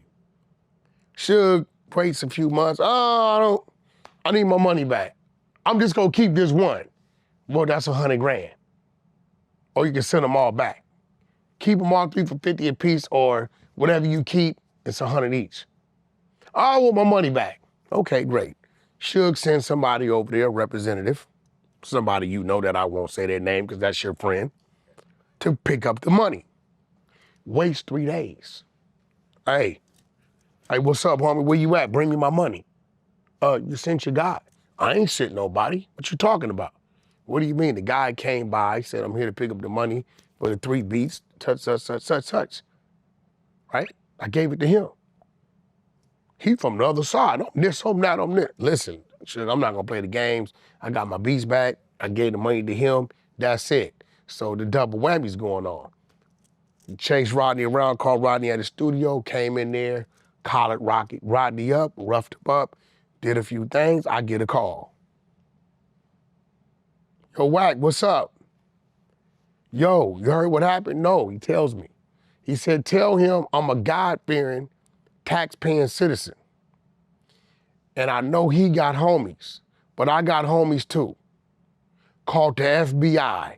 If he come playing with me again, I'm calling my big homies. And I always took note of that. You know what I'm saying? You cannot get mad. I can't get mad at a Hoover for calling his homies if we pressing him, or a Crip for calling his homies if we pressing him, or an essay for calling. So why would we get mad at a civilian for calling the people they have been taught to call. Yeah, no, I agree. I know Rodney. I've been to his house. You know what I'm saying? I Great talked guy, to him. cool Yeah. dude, right? Yeah, he's got a family. He's got kids. He's married. You know, My son, he's not a Rodney. street guy on any level. I Never will has never been. He's call- a church guy. His parents were like preachers. Yeah. I will never call a civilian a snitch in life. It's not gonna happen. They are taught, I call that a civilian tells the truth. Well, last time we had an interview, I mentioned Polo G. I talked about the situation. I got into it with him. And I actually went back and looked at the interview, which got him so upset. What, he got mad? Well, yeah. Why did he get mad? Well, I talked about this. Yeah. You know, because basically what I said when Academics was interviewing me on his platform, I was like, look, Polo G got this gun case in Manhattan.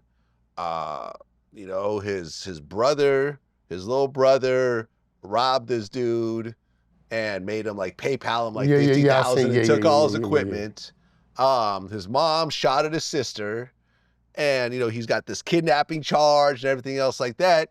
You know, I feel like he feels that because of his money and his fame that the law doesn't apply to him and he can just buy his way out of everything. And this is ultimately going to end really badly. That's all I said. I went back and looked at it. I wasn't dissing him. And I talked about how we ran into each other at a bank and we went outside and had a respectful conversation. I never said that. Oh, he was mad about our interview? No. He was mad about what I said originally. The original, yeah. So me and him, he started, you know, he wanted to FaceTime me. We started talking. He started screaming at me. I hung up. You know, we were texting back and forth. And I told him, like, yo. Stop right there. Bro, stop hanging up. Right? You want me to stop hanging up? Yeah, stop hanging up when they FaceTime you screaming.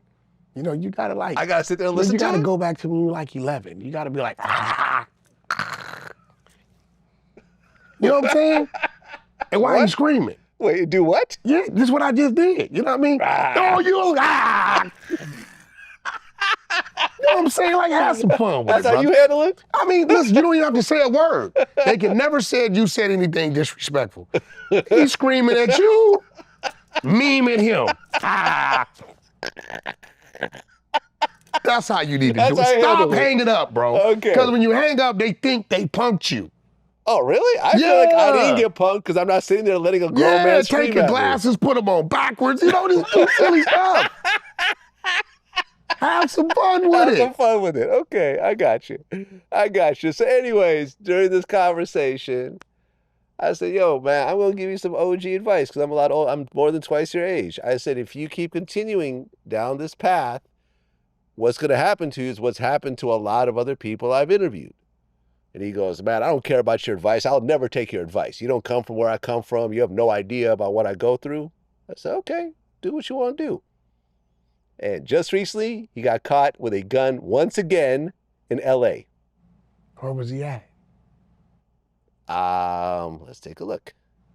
Hey, he get out on bail, right? Let's take a look. He got pulled over in the valley. They found a loaded pistol. He got booked for felony possession of a concealed weapon. He doesn't have a carry permit. Was he like intoxicated? He didn't have a driver's license? He had No, warrants? he had a driver's license. So how did they search? He got pulled over, I believe, was it over tinted windows? He must have been on some type of probation or something. Pulled over for speeding. Was he doing over? He wasn't. I'm sure. trying to figure out what the probable cause was to search. Not sure, but he was pulled over. Unless he gave them consent to search. And a lot of these street dudes claiming street, they don't know the rules. They don't know the laws. Listen, when you get pulled over and you're not on any parole or probation, you have license, registration, insurance. When they ask you, do you give me permission to search, you tell them no. Right. Don't say, cool, yeah, no. I don't care if you don't have anything. You tell them no, because if you don't have anything, now you're dealing with a crooked cop, and while he's searching, he want to go on his ankle and throw his throwaway up under your seat. You gave him consent to search, and everything he found is yours. You tell them no, so now when you go to court, they're gonna say, okay, great, you got a gun. But how did you get to the gun? You pulled him over for tinted windows. He had all his credentials. He isn't on parole probation. He wasn't drunk. He wasn't speeding excessively. How did you search the vehicle? Can we see your body cam footage?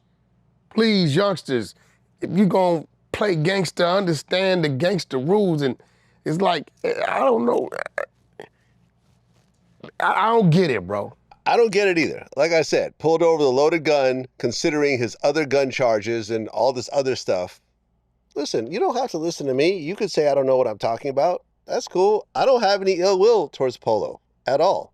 I like him. I'm a fan of his music. I did one of his first interviews. He told me in the interview that doing VladTV was a dream of his that he wrote down while he was in prison.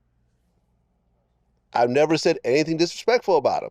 Our conversation outside the bank was a respectful, grown-up conversation. He said what he said. I said what I said. You know, he's like, yeah, I'm going to run into you again. I said, if you run into me, run into me. Life goes on.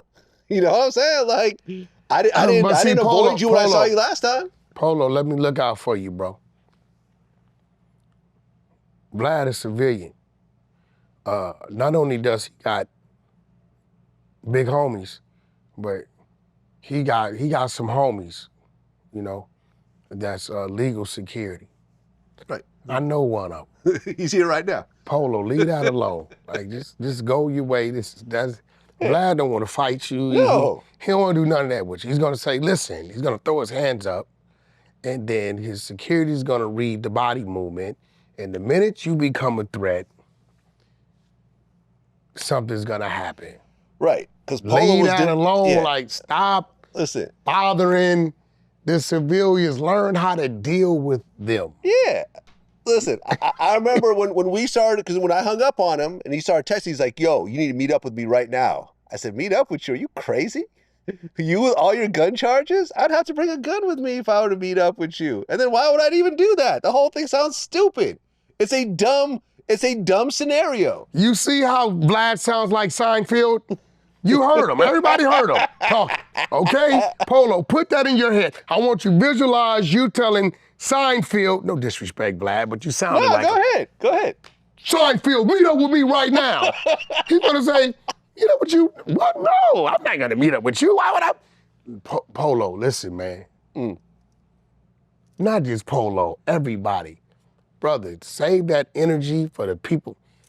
Don't go to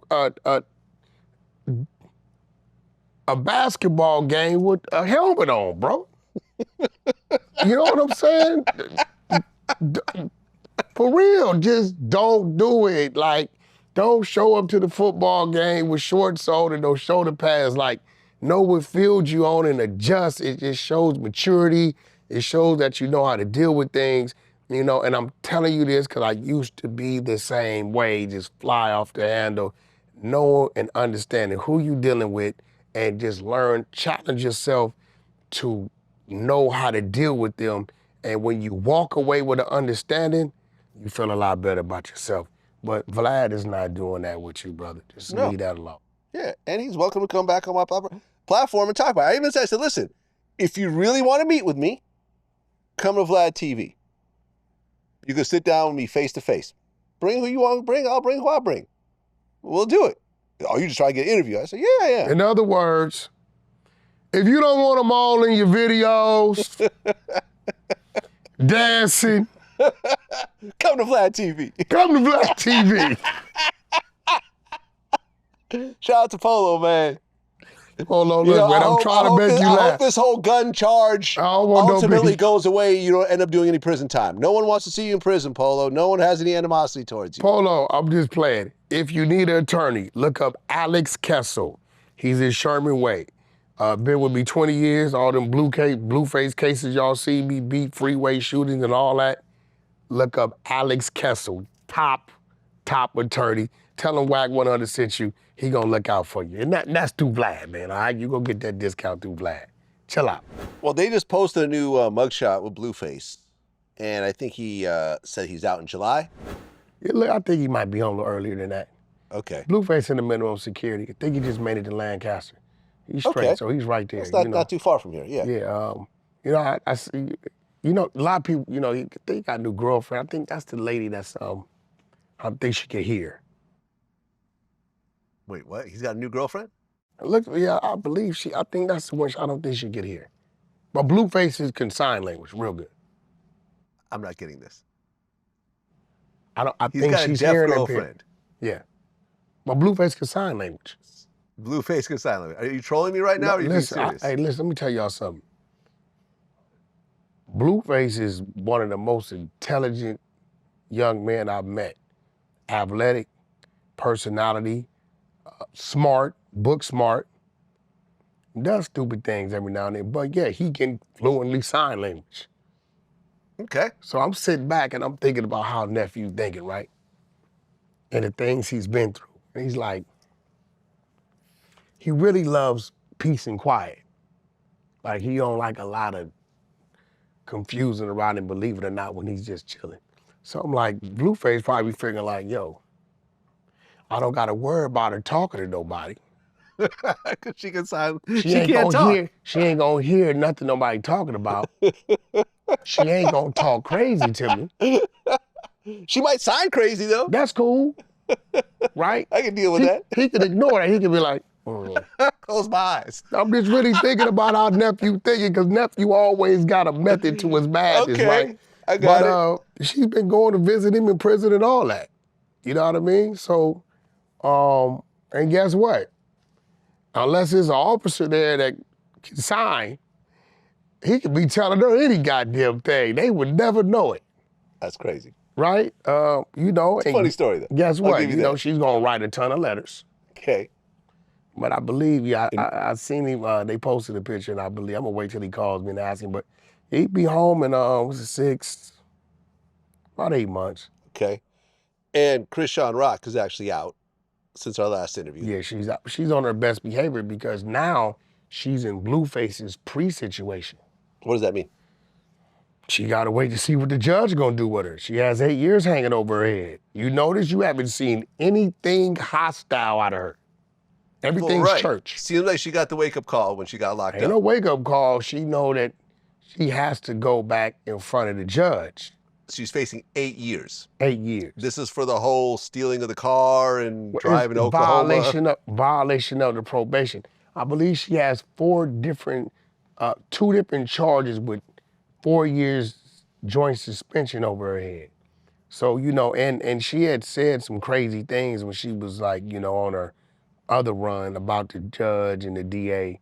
So, you know, and you know, I hope it's real. I hope she continues. You know, I know she has to be who she needs to be to continue her career and what she does best, but I salute her for showing discipline. Good. I would have lost this bet. I'd have been like, I don't care what Rock is looking at. Rock don't care. Right. No way. Right. She was fighting people pregnant, like, It's as if she's still incarcerated. Like, when you look at her social media, you don't see none of the reckless things. Good. Now, the ex-boyfriend's been going crazy. He's demanding a blood test. Oh, because the baby might not be Blueface's. Yeah, you know, she needs to. I think the easiest way for her to do is just get a blood test with Blueface. And that way, however that comes out, it comes out her way, then she don't have to do that. But either way, she needs to do something with one of them. You know, it's only right. Yeah. It's right for them. It's right for the baby. You know, the father has a right to know if he has another seed. I interviewed Brick Baby for the first time. Very interesting interview. Got a lot of views as well. Very interesting point of view. And Brick Baby was good friends with Nipsey Hussle as well as Eric Holder. And they both have the name Shitty Cuz. Shitty, Yeah. He explained to me what that means also. He meant, like, you know, he said that from his area, shitty meant like, you know, down, you know, I'm down, I'm shitty, I'm, you know, from the mud, that type of thing. And we talked about the whole murder of Nipsey Hussle from his point of view as someone that knows both of them. You know, because Eric Holder lived with him at one point. He even said that, you know, he had a really serious situation. Eric Holder pulled out and ended up saving his life and so forth. So this was 2 friends who ended up in a horrible situation. but he gave an interesting point of view. He basically said that at the time that they ran into each other, both of them had chips on their shoulder, because shortly before that whole situation, DJ Khaled was filming a music video in Nipsey's neighborhood, and he had arrived early, and a bunch of dudes had rolled up on him and started to press him. So Nipsey was upset that they weren't able to maintain a level of security in that area when important people would come in. And those bunch of dudes was Loose Cannon's crew. Oh, is that who it was? Yeah, I think Black Sam talked about it in his interview with Big Boy. Loose Cannon talked about it in No Jumper. Yeah. That was... So there was that whole situation. And he felt like at the time that it happened, Eric Holder just felt like he was constantly being humiliated. You know, he had gotten brain damage. Like some dude had stomped him out really badly, like bashed his head against the cement to the point where he had a brain surgery. I think he was getting electroshock therapy to try to deal with it. And he said that at the time, you know, when Nipsey brought up the whole snitching situation, he said that Eric Holder actually didn't snitch. No, I've never heard him. He said that the dude that accused him of it was on some bullshit, and it never actually happened. So it was like the frustrating thing of like all these dudes, you're already broke and trying to, you know, deal with being out there. These guys are accusing you falsely of snitching, and then the big guy in the neighborhood just accused you of that, you know, mentioned it. And he just said that at that moment, from his point of view, he just felt like he'll never get humiliated again. Stop. So the people that stomped on his head to create the brain damage is his homeboys, right? Yeah, allegedly. Yeah. Okay. Kids, please stay out the streets. Don't join the gang. Continue on. Right. And, you know, ultimately, that's what happened. Does that make sense to you overall when you hear the story? Because ultimately, we'll know, unless Eric actually does an interview, which he's never done, we won't really know what happened. When they called him a snitch, that triggered him. Yeah. I don't know why he said the dude in the parking lot, because the one that called him a snitch, what he says was Nipsey.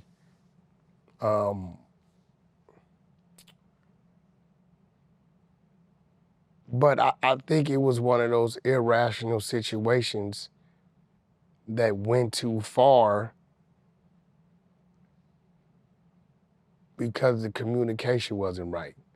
And you know, when you dealing with, as we call, an individual that's burnt out or a J-Cat, right? What's a J-Cat? I've heard this before. J-Cat is short for J category. So in prison, if you're taking what we call hot meds, Thorazine, Siloquan, Triloquan, you know, Halidol, all this stuff, and during the summer when it gets 90 degrees, the siren goes off, and because of the medication you take, you can't be outside.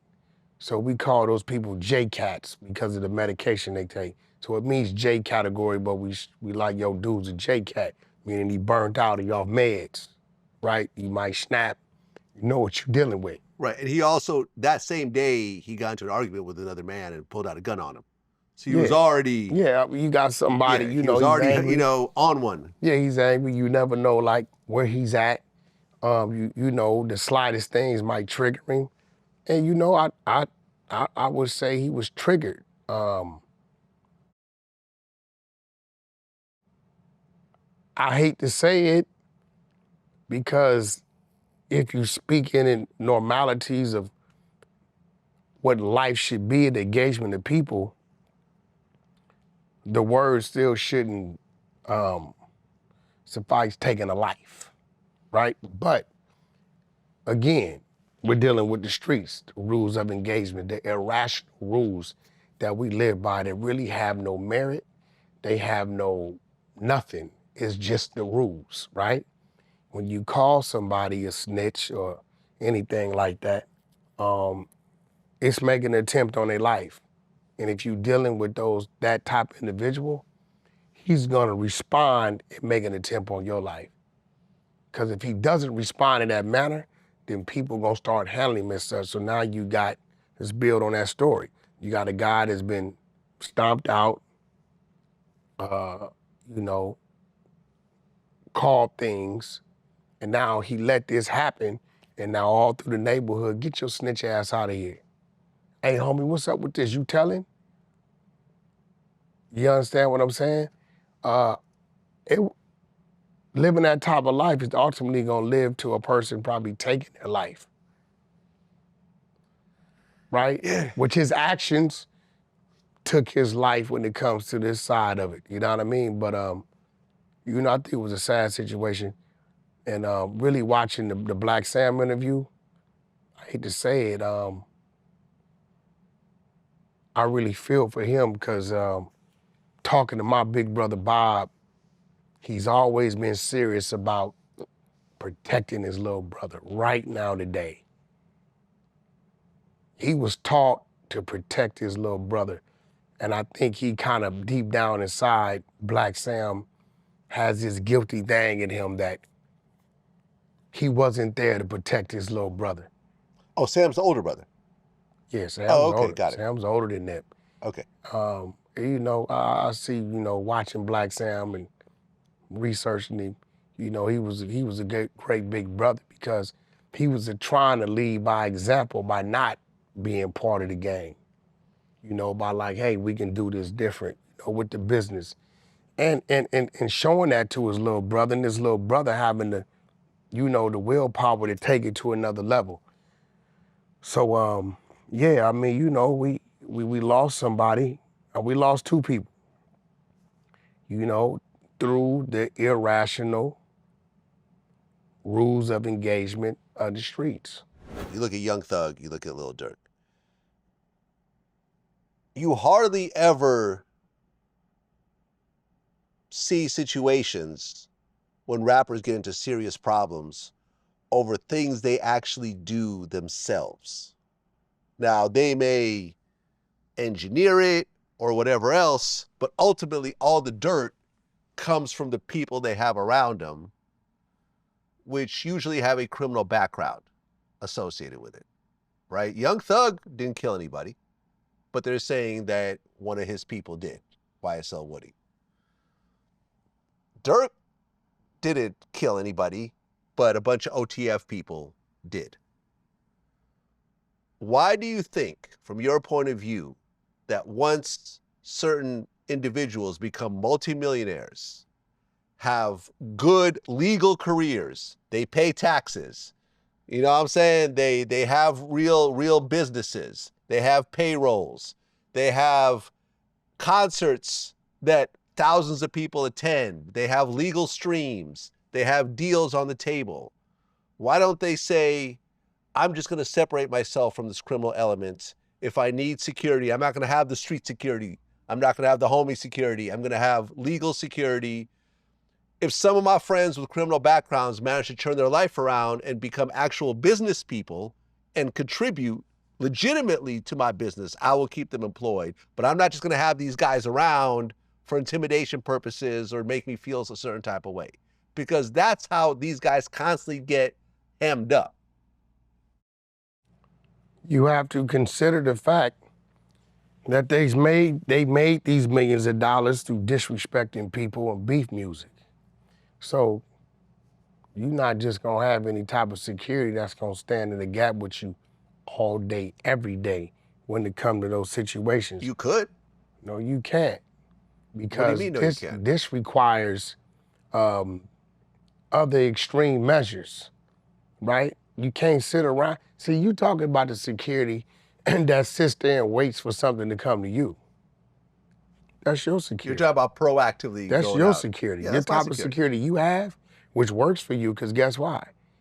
You're not disrespecting and creating, starting fires and beefing anybody, right? So you can wait till a problem come to you because you're not doing anything for a problem to come to you, right? You got ignorance where people want to have an issue. Yeah, cool. and I've had back and forth with people, but it's never to the point where I'm threatening violence or anything else like that. I'm smoking on Pookie, No. smoking on Lala. I've never said that. Left a motherfucker under the tree. Yeah, never. Your mama this, whoop de whoop, suck my this. Now you in a situation where you gotta have the type of security that's gonna go get it before it come get you. You understand what I'm saying? So the very same thing that's making them millions of dollars, right, is putting them in a position where they have to have that element around them. You understand what I'm saying? It's only one person that I've seen that's been successful, the most successful gangster rapper I've seen that had minimum problems was Ice Cube. Although Ice Cube had problems. No, he has minimal problems though. Very minimal. Remember Solo That's allegedly. minimum, Yeah. but that like, and that's really some personal stuff. But he still has the same security, right? You have people like The Game that has positioned itself amongst his community in the world where people genuinely love him, right? So Game is a guy that can really move around without security because he could pull into a gas station and the SL up there pumping gas and other dude in the convenience store gonna be like, Game, what's up, you straight, right? The atmosphere becomes his security because how he is, right? He's just a helping person and the giving person, and he'll stop and build with anybody. People respect that. But these guys, bro, have created their millions through beef music. Right, but keep in mind that Game was very deep in the beef music. That's back then. And he He'll would be roll in 45 30, next 40 month. deep, you know, so Yeah, forth. but it's I been- personally have seen it. It's been many moons. It's been Yeah. at least Yeah. Whenever Game shows up for Vlad What TV we, interviews, 2024? he's by himself. It's been probably a good 10 years solid. You know, well, we had a little thing with the Big Meech thing, that wasn't that serious.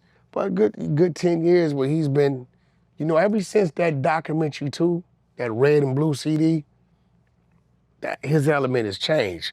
But when you got somebody whose music is disrespecting the dead, right? Or disrespecting another block of another neighborhood, you gotta have that around you.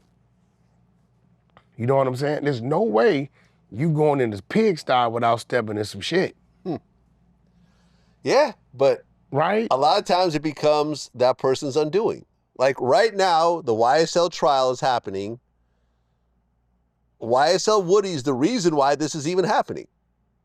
Because of the murder that Woody allegedly did and all the cooperation he did about that over the years is the epicenter of this case. So was that Woody's fault? Is that Woody's fault or is that Young Thug's fault?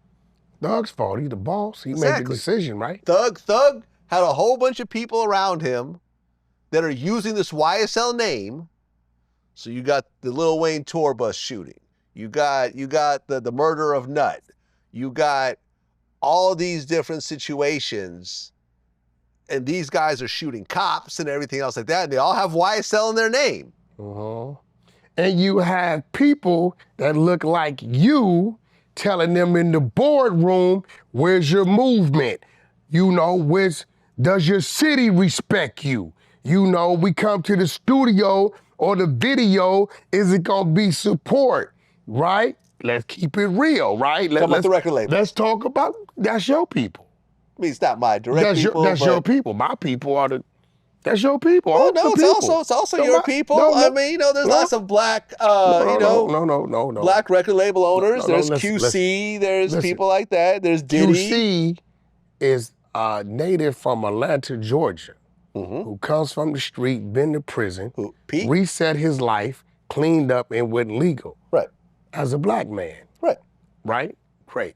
Shout out to Pete, that's my brother, right? But the record labels, right, also influence and motivate these same young men to we want to see a movement. Right? So it's kind of like they're stuck between a rock and a hard place. The DDG that steps through the door, very talented individual. Yeah, I know DDG. Very talented individual, humble individual, will get less attention from the dude that comes to the door 20, 30 deep. They gonna say, yo, he got the look, he got the movement. If you look at the top rappers right now, okay, you could say that Kendrick had a movement. Right? Definitely had a movement. You could say that. TDE and everything that came around it was a movement. I get it. J. Cole doesn't. Okay. I wouldn't say that Drake has a movement.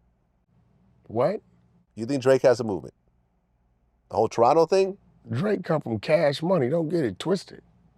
Okay, all right. If you look at it that way. What no Toronto, no Cash Money, no Toronto. Okay, so Cash Money was the movement. Was it represented. No, that's true. Serious movement, right? That's true. No, oh yeah. Respectable. Yeah. But serious movement. Yeah. Right? What I like about Stunning Them movement was they didn't lead with the violence, but you understood what it could be, right. if that's what it needed to be. You know, they came in peace, but they wasn't running from no war. Well, but so was TDE. Top really isn't known for a bunch of violent stuff in the music industry. Same way. Top Dog, where he comes from, how he conducts himself, how he moves, same way, right? And that's why a lot of these people were successful, because the umbrellas they was under, they had great leaders. You understand what I'm saying? But now you take a guy like Thug, he's under his own umbrella, young. We was 18, 19, 21 when he come into the game, come from nothing. They give him a couple million. All he got is his partners on the block. We moving, we YSL. They supporting him. They protecting him. He doing for them, they doing for him. And it ultimately leads to this. Now, do I think Thug will get out and repeat the same things? No. Yeah, I agree. And, you know, they're saying that it might be a mistrial now. The mistrial seems more and more likely day by day. We're talking about another 5 years. Right. So if there is a mistrial, they're still not going to give him bail. People are saying, oh, mistrial, he'll be let free, it'll be over. No, it's not going to be over, but he might get a plea deal that might be something he could swallow. They might say 10 years. And what's in with time served. What's in his favor is it's going to be impossible and hard for them to come back and try him with a RICO.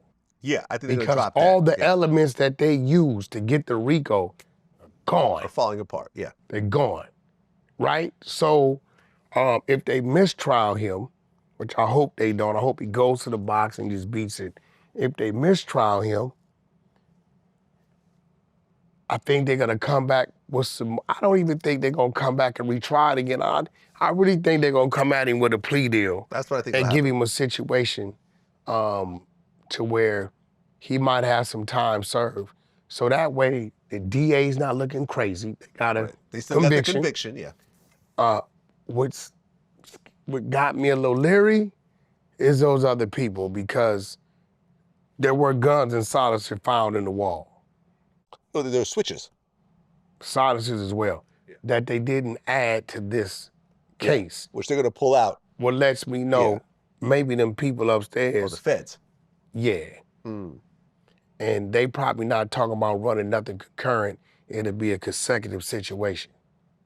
So that's the only thing I'm kind of like, you know, let's see what happens with that. But even though that comes from his homies. Yeah. You think the police knew to come in here and go on the wall over there by the living room? No, somebody told them. Somebody told them, yeah. I agree. You know, I hope Doug comes home and puts a team of 7 together, you know, with Amina, Amina Duop running it, one of the 7. Because, you know, she'll know what to do. You know what I mean? That's like our sister to everybody. And you know, and put a nice management team and the right security and the right people around him and really get out the way and live his life. Yeah. This should be a scare for him, because the way it's going, we would have all lost the bet. Nobody would have thought that Woody would have got up there and did that. This guy would have got up there and did that. And now this person has amnesia. We would have never thought. Right, yeah. One guy that was supposed to, that actually did a deal to cooperate, refused to take the stand, so now you got 5 years. He got 5. Yeah, the whole thing is not going as expected. It's the longest trial, the longest criminal trial in Georgia state history. And they're beating the record every day as it's continuing. It's gonna go into 2025. Yeah, man, it's an absolute mess. They got the right judge in there though now. She's not going for it on either side. She's calling it fair, a spade is spade. She see the DA been playing a lot of games. Yeah. And she's telling them, I urge you to, go over there and try to make a deal. Yeah. She's letting them know. Yeah, it's go like, ahead and you're do coming that. this close. Yeah. You're doing things that you're gonna force my hand, right? So I hate to say it, the guy we started with, the black judge, He got kicked off the case. yeah, that's good for him. Maybe he need to get kicked, period, because he was tripping. Well, I interviewed Bill Courtney. He was an NYPD detective who investigated a bunch of high-profile cases. He was involved in various 50 Cent investigations. He's the one that got Haitian Jack arrested at the end and deported and everything else like that. And he said some interesting things in this interview. And what he said was, at the time that Tupac and Jimmy Henchman were going at it, he had an informant tell him that Jimmy Henchman had Tupac raped in prison. And then eventually he's convicted, he goes to jail, and an associate of Jimmy point blank told me in a conversation that they had him sexually abused in jail. So that's not something I like to throw around lightly. The person who told me, I didn't ask him any question in regards to what was prison life like for him, whatever. He offered it amongst other things in a very sober, casual manner, and said he was privileged to that happening. Well, let me ask you a question. We're going to erase the, I don't know what Jimmy Henchman, I can't speak on that. But I've always caught the flack for saying what? Tupac was raped in prison. Yeah. Right? Here's an officer telling you something. I don't know if it was by means and work of Jimmy.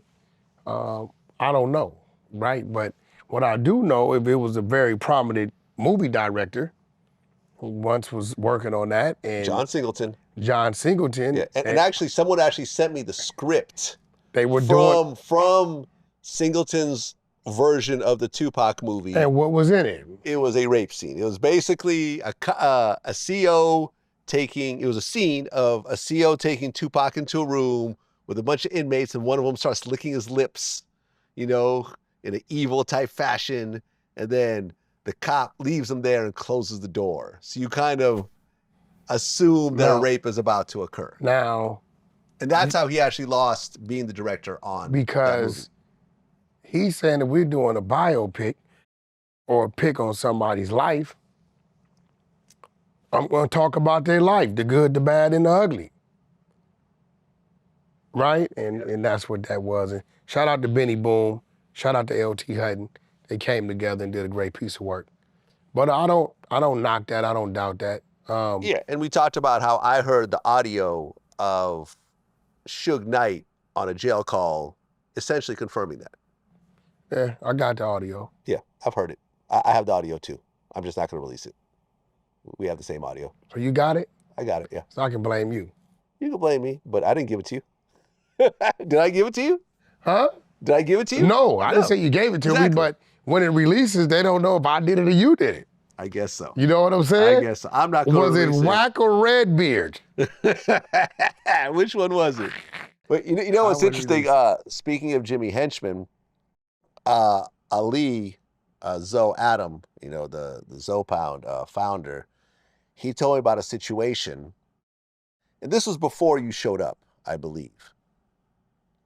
But when Game and 50 Cent started a feud, and 50 announced the Game is out of G Unit, and that caused all the back and forth and everything else like that, there was a meeting that happened with Chris Lighty and Jimmy Henchman. And I guess Ali said he was at this meeting. And what he was saying was Jimmy was trying to tell Chris Lighty, look, clearly this G Unit thing with Game didn't work out.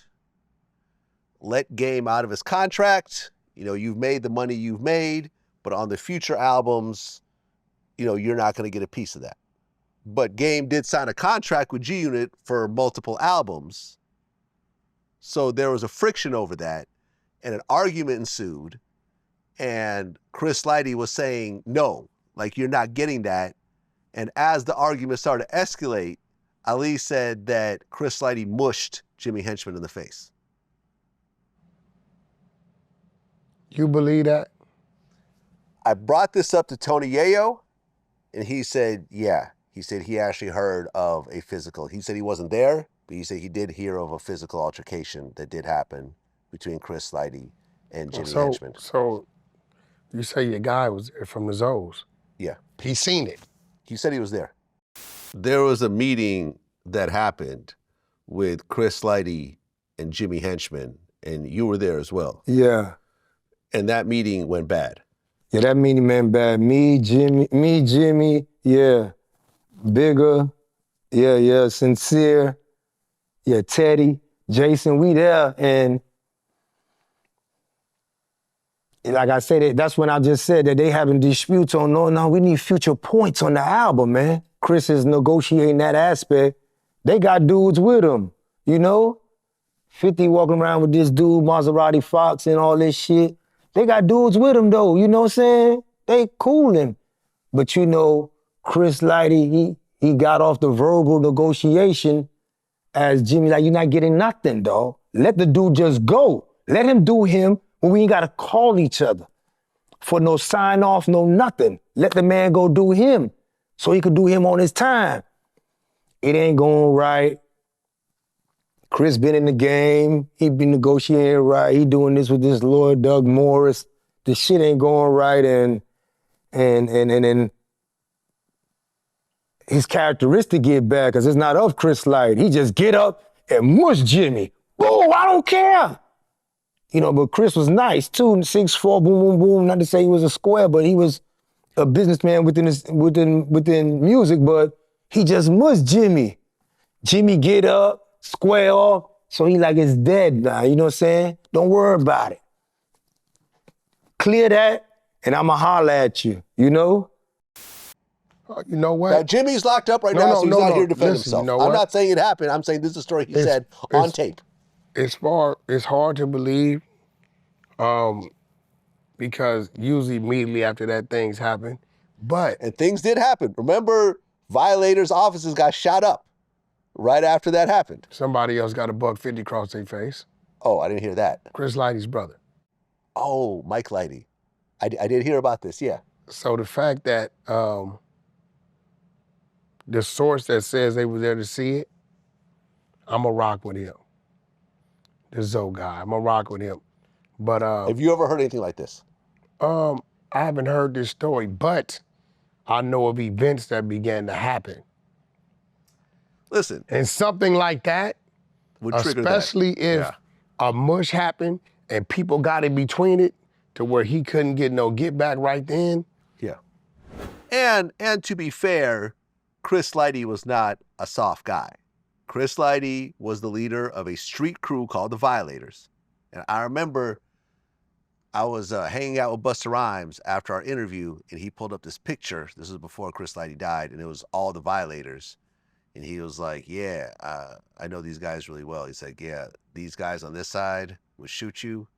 These guys on this side would beat you up. Chris Lighty would do a little bit of both.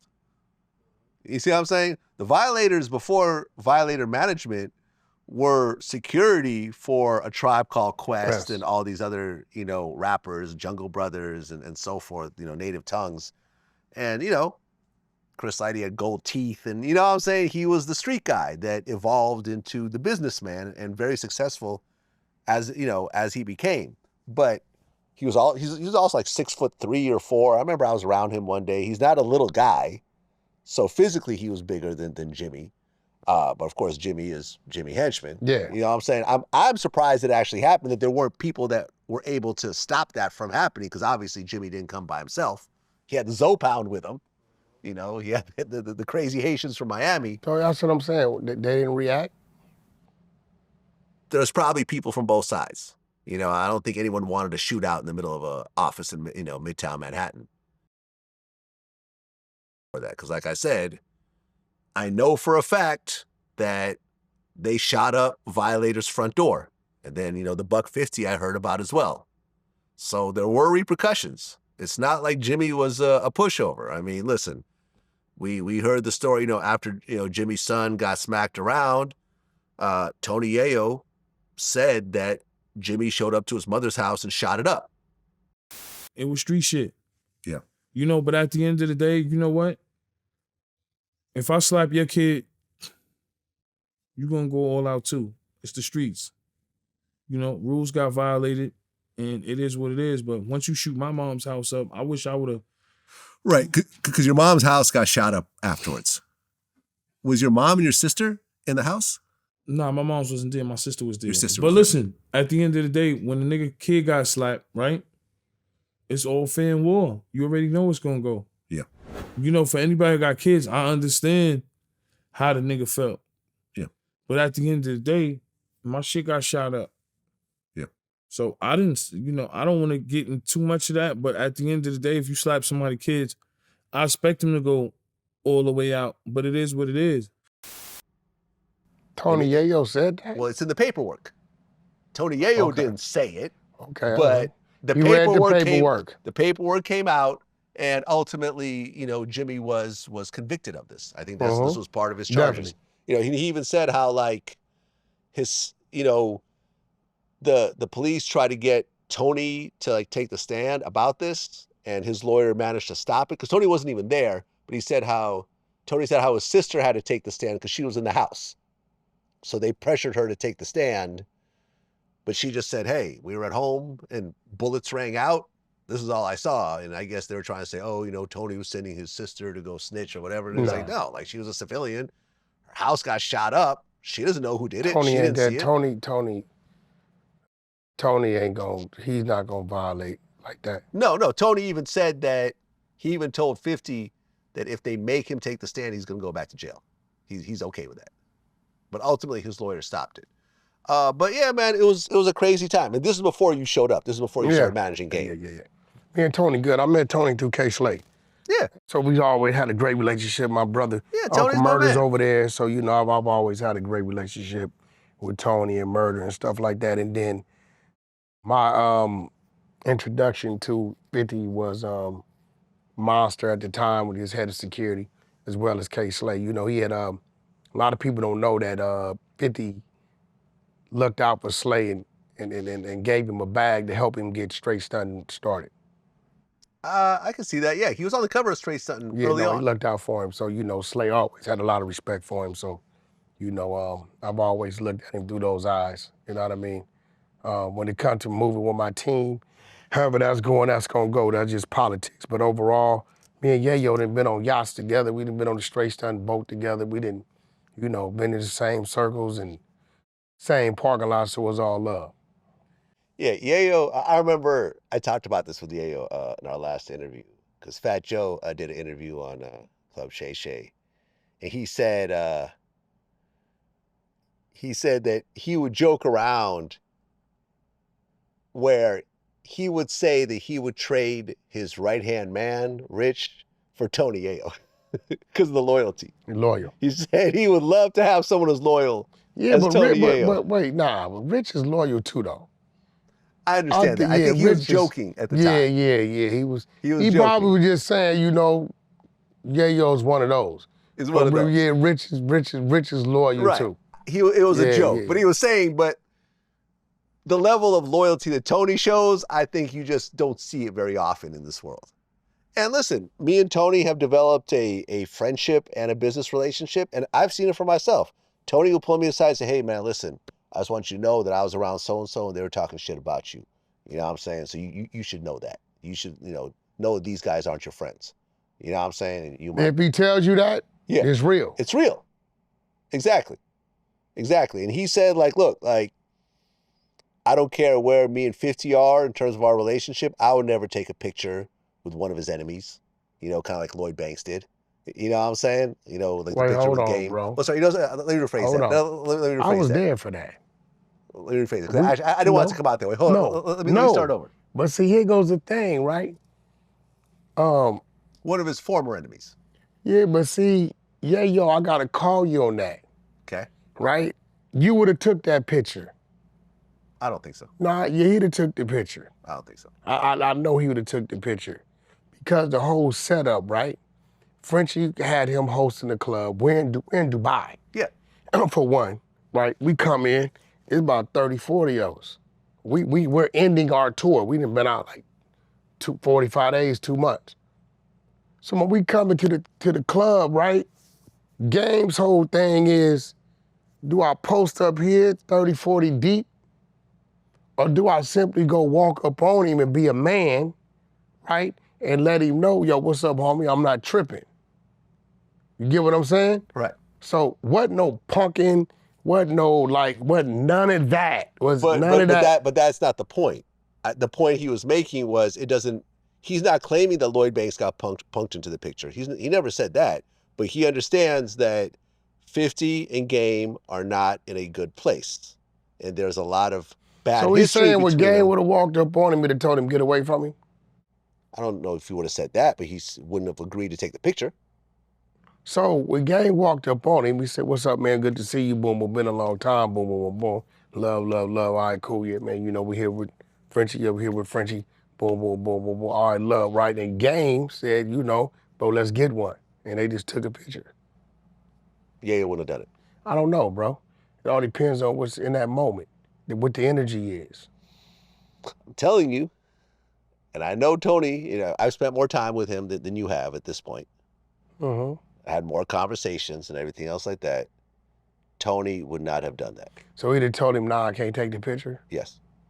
I'm not saying he would have been rude. Maybe you would have said, you know what, it's all love, but I can't take the picture. Exactly. And you know what? Yeah. Game might have respected that. Yeah, exactly. Yeah. I don't think he would have dissed Game or disrespected him or whatever else, because he doesn't talk about Game the way he talks about like a Ja Rule. Now, Ja Rule he really hates, and he goes out of his way to disrespect him whenever his name gets brought up.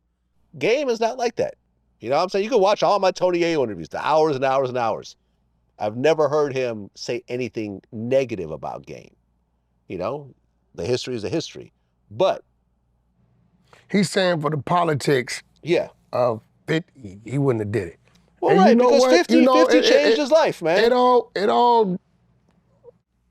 I don't think there's anything wrong with that. I'm trying to see how that might have would have went. You think Game would have? But you know what? I think Game. No, you know what? Game builds off a person's energy. So Yayo's energy might have been a little different from Banks' energy. Bank was in there. It was like 3 people, literally, and he was just like, cool. He wasn't like, he wasn't tense or nothing. But Yayo might have been like a little standoffish, and then it probably would have been a little more room between them. Me knowing Yayo, so the picture probably wouldn't have happened. Yeah, no, I don't think Yayo would have gotten close to him. You know what I'm saying? It wouldn't have been in the same vicinity. Yayo may have just left. Okay, me and Game are in here. Game is 30 deep. I'm 3 deep. This will probably not work out too well. Something, depending on how this works out, I'm out. Not that you're scared, but everyone, no one's invincible. Like, what I'm saying? Like, you're not going to fight 30 people. Thinking about it, Yayo probably would have took a different stance. Exactly. That's my point. But Yayo also knows that him and Banks is 2 different people.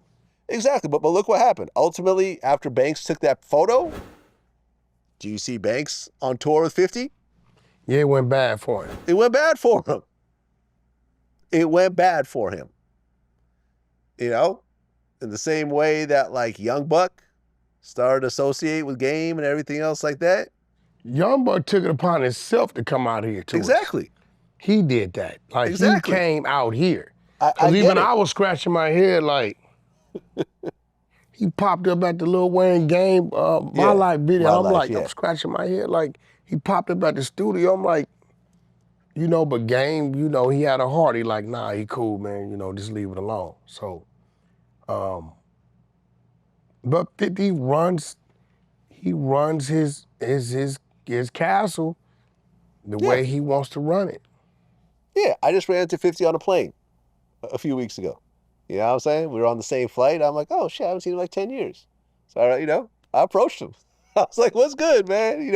Because Tony was joking around how, 50 hates when he does VladTV interviews and he hates me and stuff like that. But, off camera, he told me, I'm joking. 50 actually likes you. He likes when I do the interview. So I just approached him. I'm like, yo, 50, what up? He's like, oh, what up? So I heard, he'll say you hate me. You hate when you do interviews. Like, nah, man, I love, Yayo on your platform. I think it's a good look, And so we laughed it off. You know, it was cool to see him again. You know, but yeah, Yayo would have taken that photo. I guarantee you that. He wouldn't have been rude about it. He would have been confrontational about it. No, thinking about it, it would have probably been a different approach. Would have been a different approach. Yayo might have just jumped up and bounced. Yeah, exactly. And I don't think Game would have felt any type of way about not taking the photo either. I think Game understands the implications of it. Game went off the energy. Like, you know what I mean? Like Banks' energy, it was cool. Like, I mean, not only did we take the photo, we stayed in his area for like an hour. Yeah, that wouldn't have happened with Yayo. It wouldn't have happened. I think Yayo fully understands that without 50, he would still be where he grew up, potentially in jail, potentially dead. He understands, you know, he said this multiple times. He's like, look, at no point did I ever think that I'm the talent in G Unit.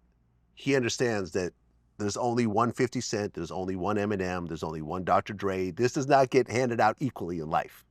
There are superstars and there's people who play their position. He understands. He has a position to play and 50 is the superstar and he's perfectly okay with that. At no point on or off camera has he ever disparaged 50 on any level.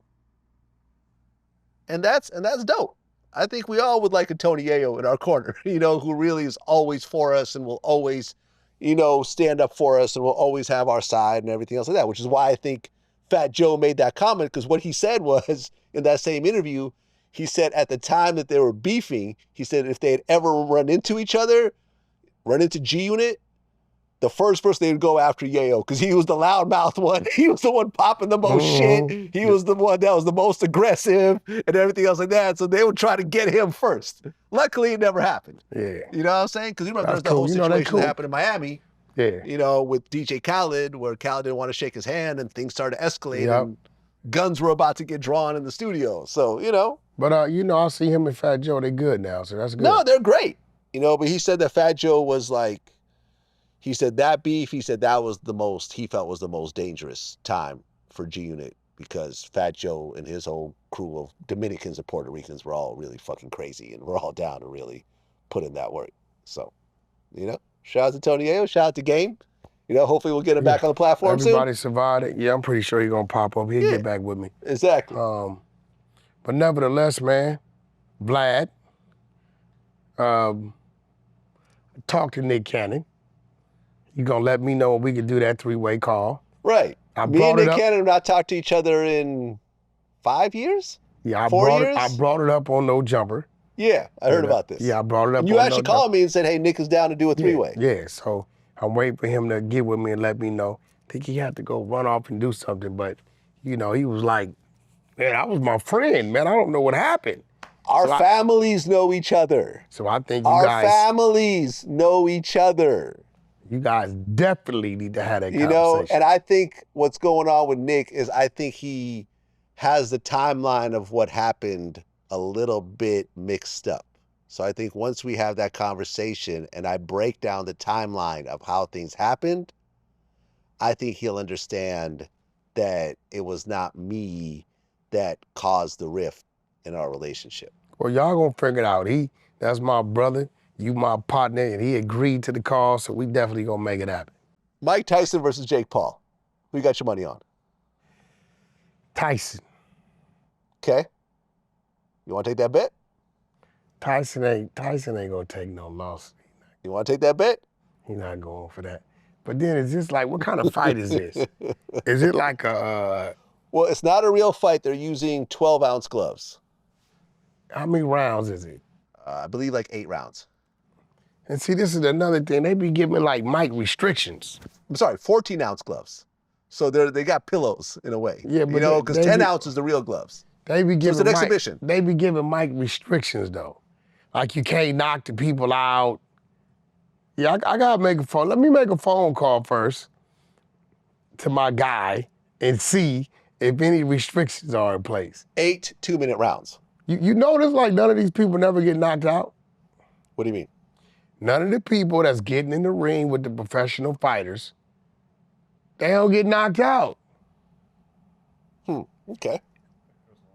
It's a restriction? Who got knocked out? But he wasn't a real fighter. Nah, like I gotta make sure if it's wide open, I'm gonna call you and take that bet. I'm going with Mike. That's it. Like I don't think dude understands what he's dealing with. Who, Jake Paul? Yeah, he don't understand what he's dealing with. Mike Tyson's Mike Tyson. I interviewed him and he got mad at me during the interview and I got legitimately scared. No, he does. Listen, we talk about the ring, right? Mike I was in the ring with Tyson's him the during the humble, interview. nice dude outside the ring. Yeah. Right? But in that ring, you got a dude whose punch was gauged with the power of a kick of a donkey. Can you imagine? This is a fact. I never heard this before. Google it. Okay, I believe you. I just never Right? heard it Can before. you imagine taking those to the body? No, I cannot. And a dude like Jake The Paul, kick who's of a been in there, donkey. Exhibition fighting. I mean, there is a 30-year age difference. Man, I don't Mike care Tyson about- is 58. He's almost a senior Hell, citizen. none of that matter. You see how he's moving in that ring? He's not moving the way he used to move. Who, Mike? Yeah. Have you been watching it? I have been. It's not prime Mike Tyson. You can't say Well, this is prime Jake Mike Tyson. Paul, he's not. He's not a professional fighter. I get it. It's not Lennox Lewis either. I get it. I get it. I mean, Mike Tyson. Well, let me make this call and make sure that everything goes, and I'll definitely be texting you back. Well, let me ask you a question. This happened before me and you, became good again. But, and I think you got upset at me over this. What? You had an interview with Mike Tyson, and you claimed that you and Mike Tyson got into a fist fight. No, And I said that wasn't true. What do you mean? You got into an interview with Mike Tyson, Yeah. and you said that you and Mike Tyson got into a fight, and I think you even posted like pictures of the pills, like the pain medication or something like that. I told you we got into a fight. You posted it on the internet. But I'm saying, I gotta watch my Caucasian brothers. You just said to the people that I said we got into a fight. Or did I post a picture of pain medication? Yes. And did Mike say something back to me? You posted a picture of him pointing the finger at you. You said after that, like things. Did he things say went keep left. Tupac name out your mouth? Something like that. And then Yeah. I posted a picture of a swollen hand and the pain medication, right? Right. So I never told you we got into a fight. Well, you didn't tell me. You posted stuff about it. Me and you weren't talking to that time. Did you ever hear me say it? I don't remember the exact. Okay, well, hold on. Let me pull it up. You Hold on. don't No. remember? Let me pull it up. Hold on. I'm just asking. Because you said that's what I said. So I'm trying to figure out if that's what I said. You could be right. You could be wrong. I just want to know if you're correct in what you're saying.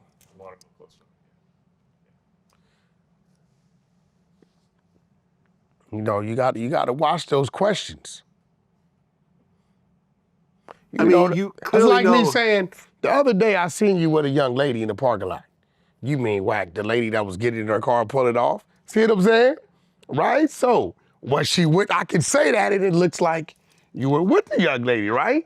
So I'm asking you said. Wack100 shared a video of himself clutching a bottle of pain pills after alluding to some punches being thrown by legendary boxer Mike Tyson. Mike Tyson actually weighed in the situation on his own social media pages, just about confirming that he threw some hands. It involved around Tupac Shakur. So what is a fight? In the comments, Wack and Injection said they both know who got the first punch in, suggested that he landed one on Mike. Listen, so I'm asking you, was it a fight or was it a scuffle? Now, Either way, did you get into a scuffle with Mike Tyson? I mean, we had our thing, but we had our thing, and you make me feel froggish on my leap. You know what I'm saying? And shout out to Mike, that's my brother. I think he kind of respected the fact that, I would go. So can you say what actually happened now? I mean, he asked me, we took a picture, and he was like, what's up with that Tupac stuff you were saying? So what exactly did you say about Tupac to make Tyson say that? Well, this is at a time around the movie. No, I said Tupac wasn't a gangster, he's more of a revolutionary. And then I also said that Tupac was the reason for the fall of Death Row. Okay, that's right? Because of his actions, right? So it was stuff like that going on. And he was like, so, what's up with, what's happening with them Tupacs, You know, the Tupac remarks. Right, and Tyson and Tupac were very close. Yeah, but like he looked very serious too. Mike Tyson had a post of him and Tupac together, and the caption said, "Everybody has a plan so they get punched in the mouth. Ain't that right, Wack100?" Yeah, but I will tell you this. Mike's very, very elusive, right? So when the get off happened, right, it didn't actually land, but it got off, right? So you're saying Tyson took a swing at you? No, I swung, what? You swung at him? Yeah. And then he did the little and tried to hit me with the Glass Joe move, and I got out the way. And when he kept coming, I kind of convinced him that he didn't want to come anymore. In my own little way. Mike, chill out. You know what I'm saying? And we definitely, you know, I'd get off and he got out the way and he tried to, and I ducked it and I bagged up off of him and he came with the, and I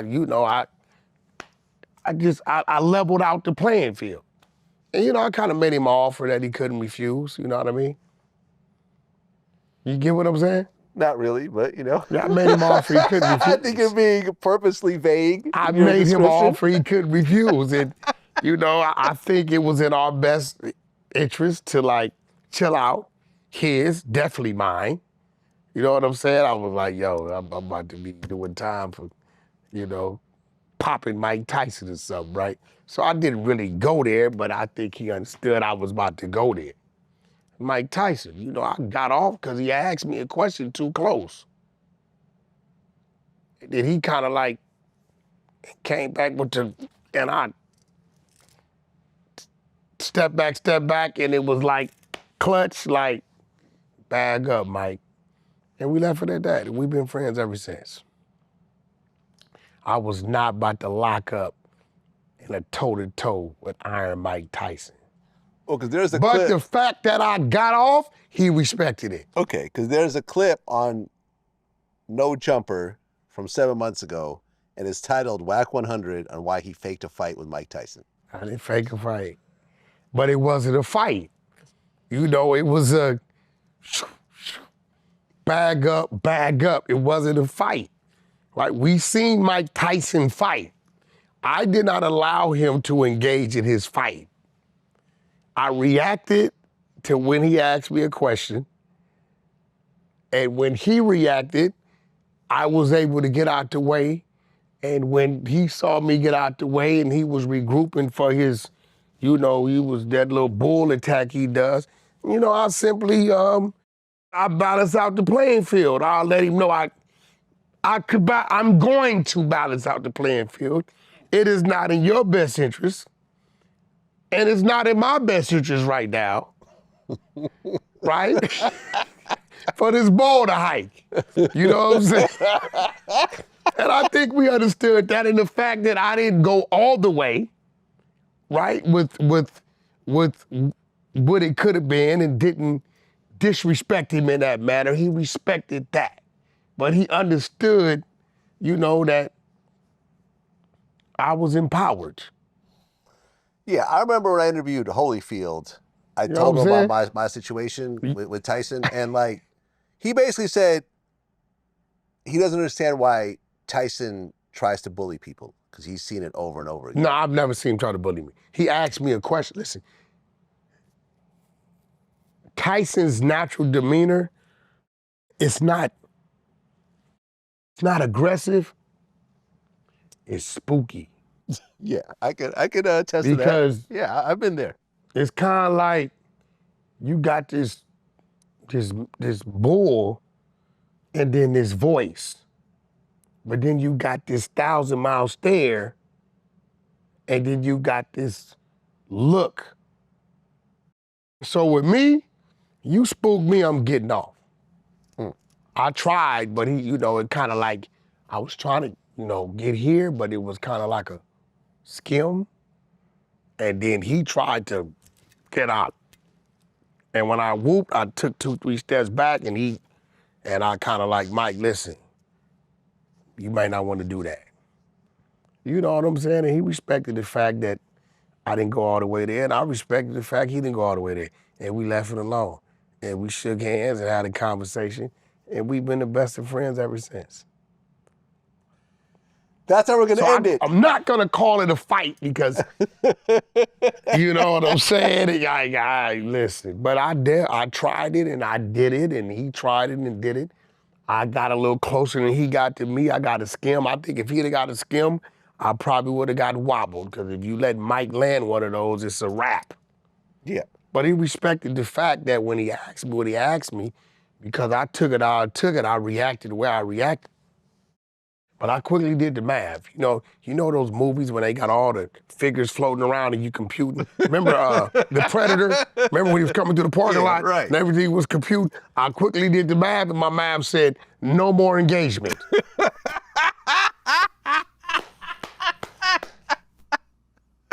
That's what it is. That's what it is. Wack100, man. Always a pleasure when you come in here, man. Congratulations on everything you've done. Congratulations on Incredible Diapers. I heard that business is growing. You know what I'm saying? And honestly, congratulations on your growth as a person.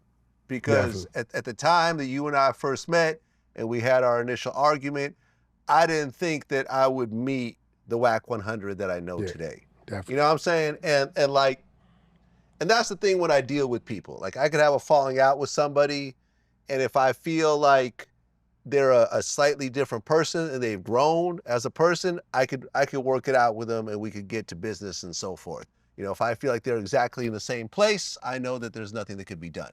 But with you, I've seen the elevation, I've seen the growth, I've seen the intelligence, I've seen the business. And, look, behind the scenes, I'm not going to say who it is. I've tried to, people that I've interviewed that you've had problems with, I've tried to be your advocate, you know what I mean? Because oh yeah, I got problems with Wack. I'm like, well, it's a different Wack now. Do you want me to get y'all on the phone or whatever? Nah, I'm good. Okay, well, if you ever change your mind, I'll try to broker it. Try to get y'all good together. Yeah, that's you know what I'm saying? I have to be the ego. It'd be the male ego sometime, but I'm letting everybody know if I ever get a phone call from any individual seeking and looking for understanding of whatever we got going on, it's gonna be a conversation. And once the conversation starts, my first step is always towards resolving it. Exactly. Just like how our conversation went. And look, since then, we've had a good relationship. Yeah, we've had a business relationship where everyone's profited, everyone's benefited from it, and I've held, like before the interview, there was someone I was talking to, and you're like, oh, I want to do some business with him. Okay, hold on, let me get him on the phone. Here, let's put him on speakerphone. Let's There's love. Y'all, here, I'll give you the number. I'm not trying to get in the middle of this deal. Y'all do your thing, because I can vouch for you. And I said, I've had good, business relationships with you and so forth, man. So congrats on everything you've done, man. And I know there's a whole lot of more big things in the future. Love. Listen, man, stay tuned to Yin and Yang book with me and R&B, you know what I mean? We're doing a book together, and we're gonna keep moving and keep doing what we're doing. Shout out to the 100 side of Clubhouse. Shout out to my team, Free Blueface. Free Blueface. And we're gonna keep moving, man. We out. That's it. Peace.